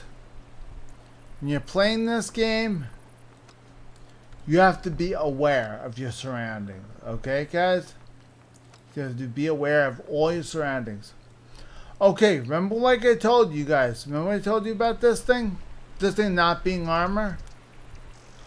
I'm going to prove it to you that this thing's not armor. Ready? I'm going to show you guys proof that this thing's not armor. I'm going to play this thing like a heavy tank does. Well, this thing is the speed of a heavy, so technically it should travel with the heavies. I made some adjustments to this thing. I purchased add-on, so to speak, right? I upgraded the speed with this and this and that. That should beat the speed up a lot. So that's the level 3 turbocharger, which with the better fuel should run this thing pretty fast. Okay, we're gonna go with the heavies. Heavies usually go this way. Now, even with the extra boost, even with the extra speed boost, I'm still going the speed of the heavy tank, which bothers me. But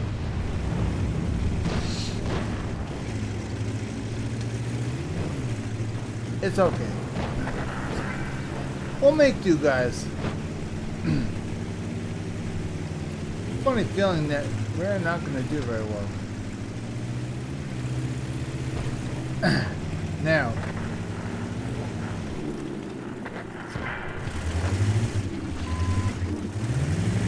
this is not a good spot to be. Unfortunately, they're on that side, and I can't go on that side.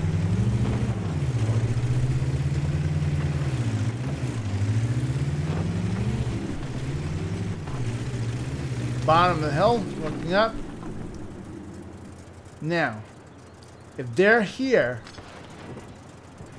they're gonna fire straight at this right here. I have to angle my tank like that. Okay? I have to angle the armor. So if they shoot, the bullet will hit here. And it'll bounce off.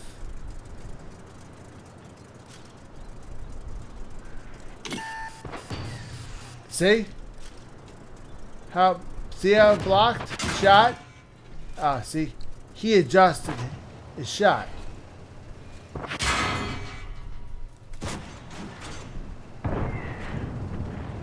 See how the first one blocked? That's because he hit at a certain angle. That's the only reason why it blocked. See, he has sloped armor. His armor is sloped as well. Means we need to switch to high explosive.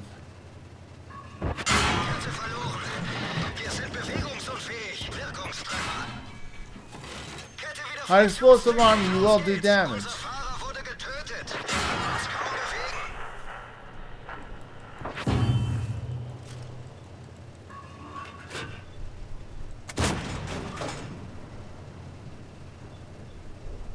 Technically, I should move.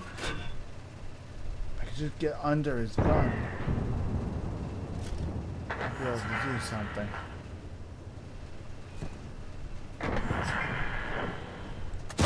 Oh, he moved. Fuck. That gun keeps...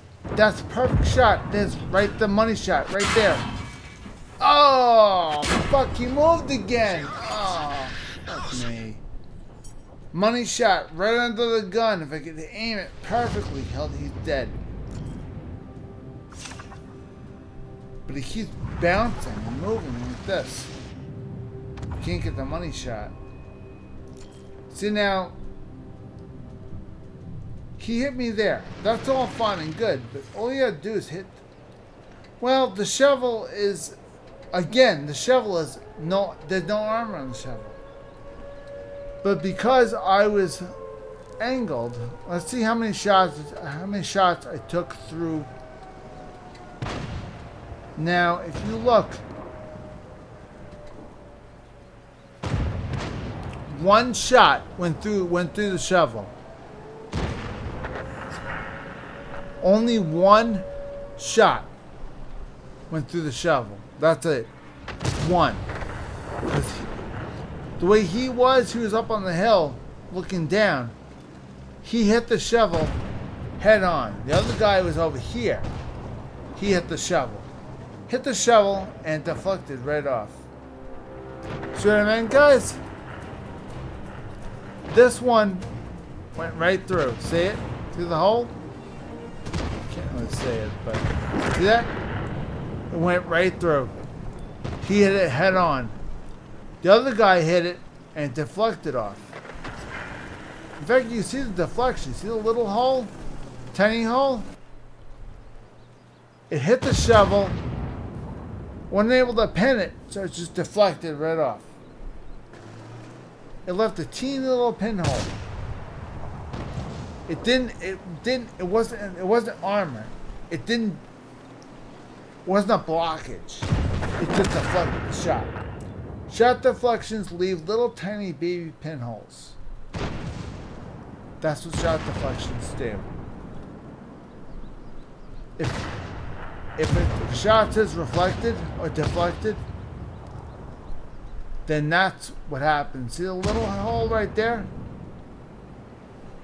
See that right there?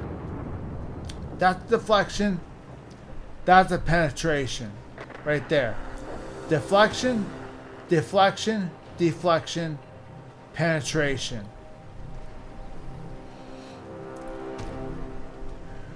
He hit me head on.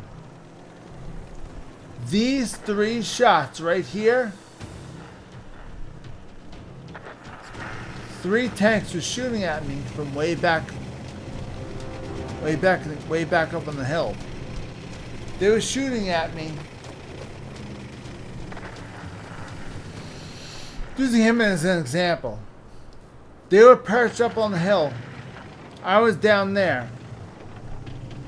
Let's say I was down there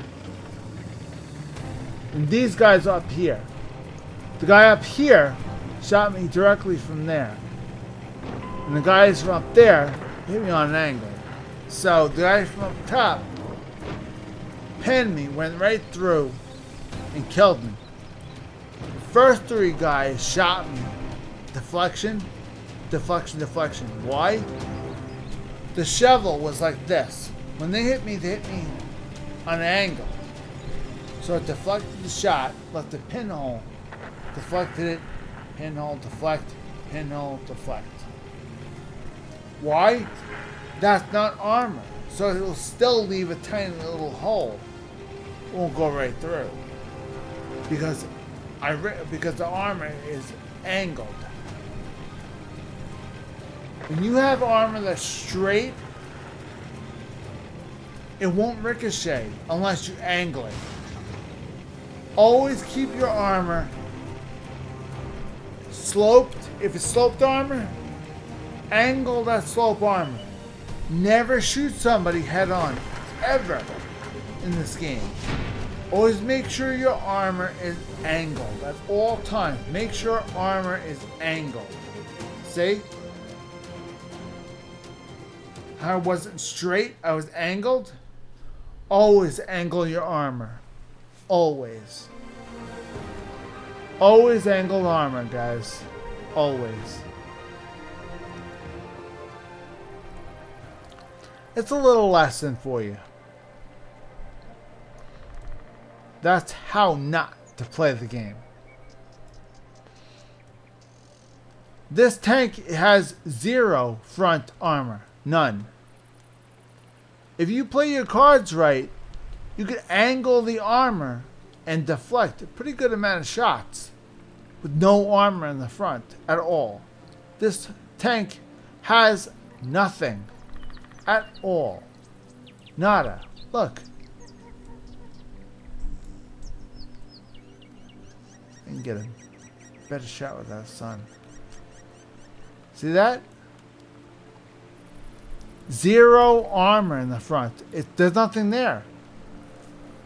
This is not armor. Wargaming does not consider this armor. Okay, guys? A shot is able to go right through it. And it did. It went right through it, right there. And what that did was, it went through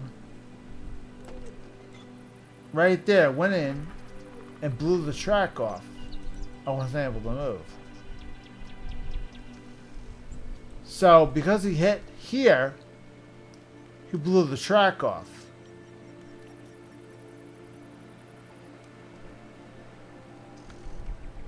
Which I wasn't able to move. These 3 shots ricocheted. Another guy killed me because he shot me someplace up here, I think. He shot me right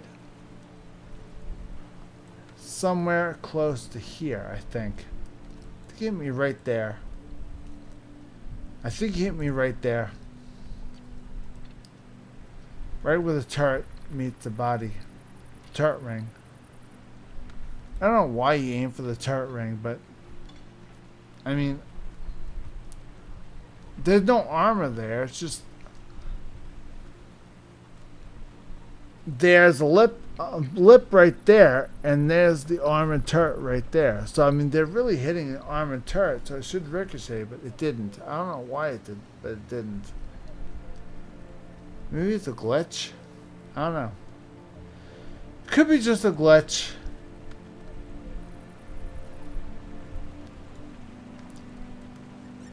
People find glitches. People like to go through cheat parts of the games.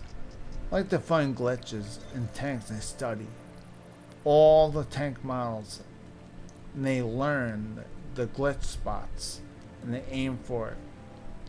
Why? I don't know, but they do it. People do this. They take this game way too seriously, and they just like, it's not cheating. I consider it cheating, but it's not cheating. It's cheap. That's what it is. It's a cheap win. And unfortunately, people do play like that. So it's cheap. It's a very cheap way to win a game. Extremely cheap. So, all right, guys. So thank you very much for tuning in to another episode of Let's Play. The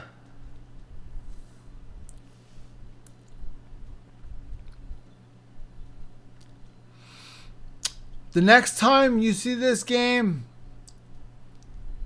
will probably be before January 6th, but the next time you see this game on Game Reviews, January 6th, I will do a game review on the Holiday Ops 2024. Okay? And it will be the character that I showed you in the video. It'll be starring him. So if you know who that is, like and comment down below if you know exactly who that is and where he's from. Okay? That's your task. Watch my video again and look at the beginning of the video. Look at the video that's playing.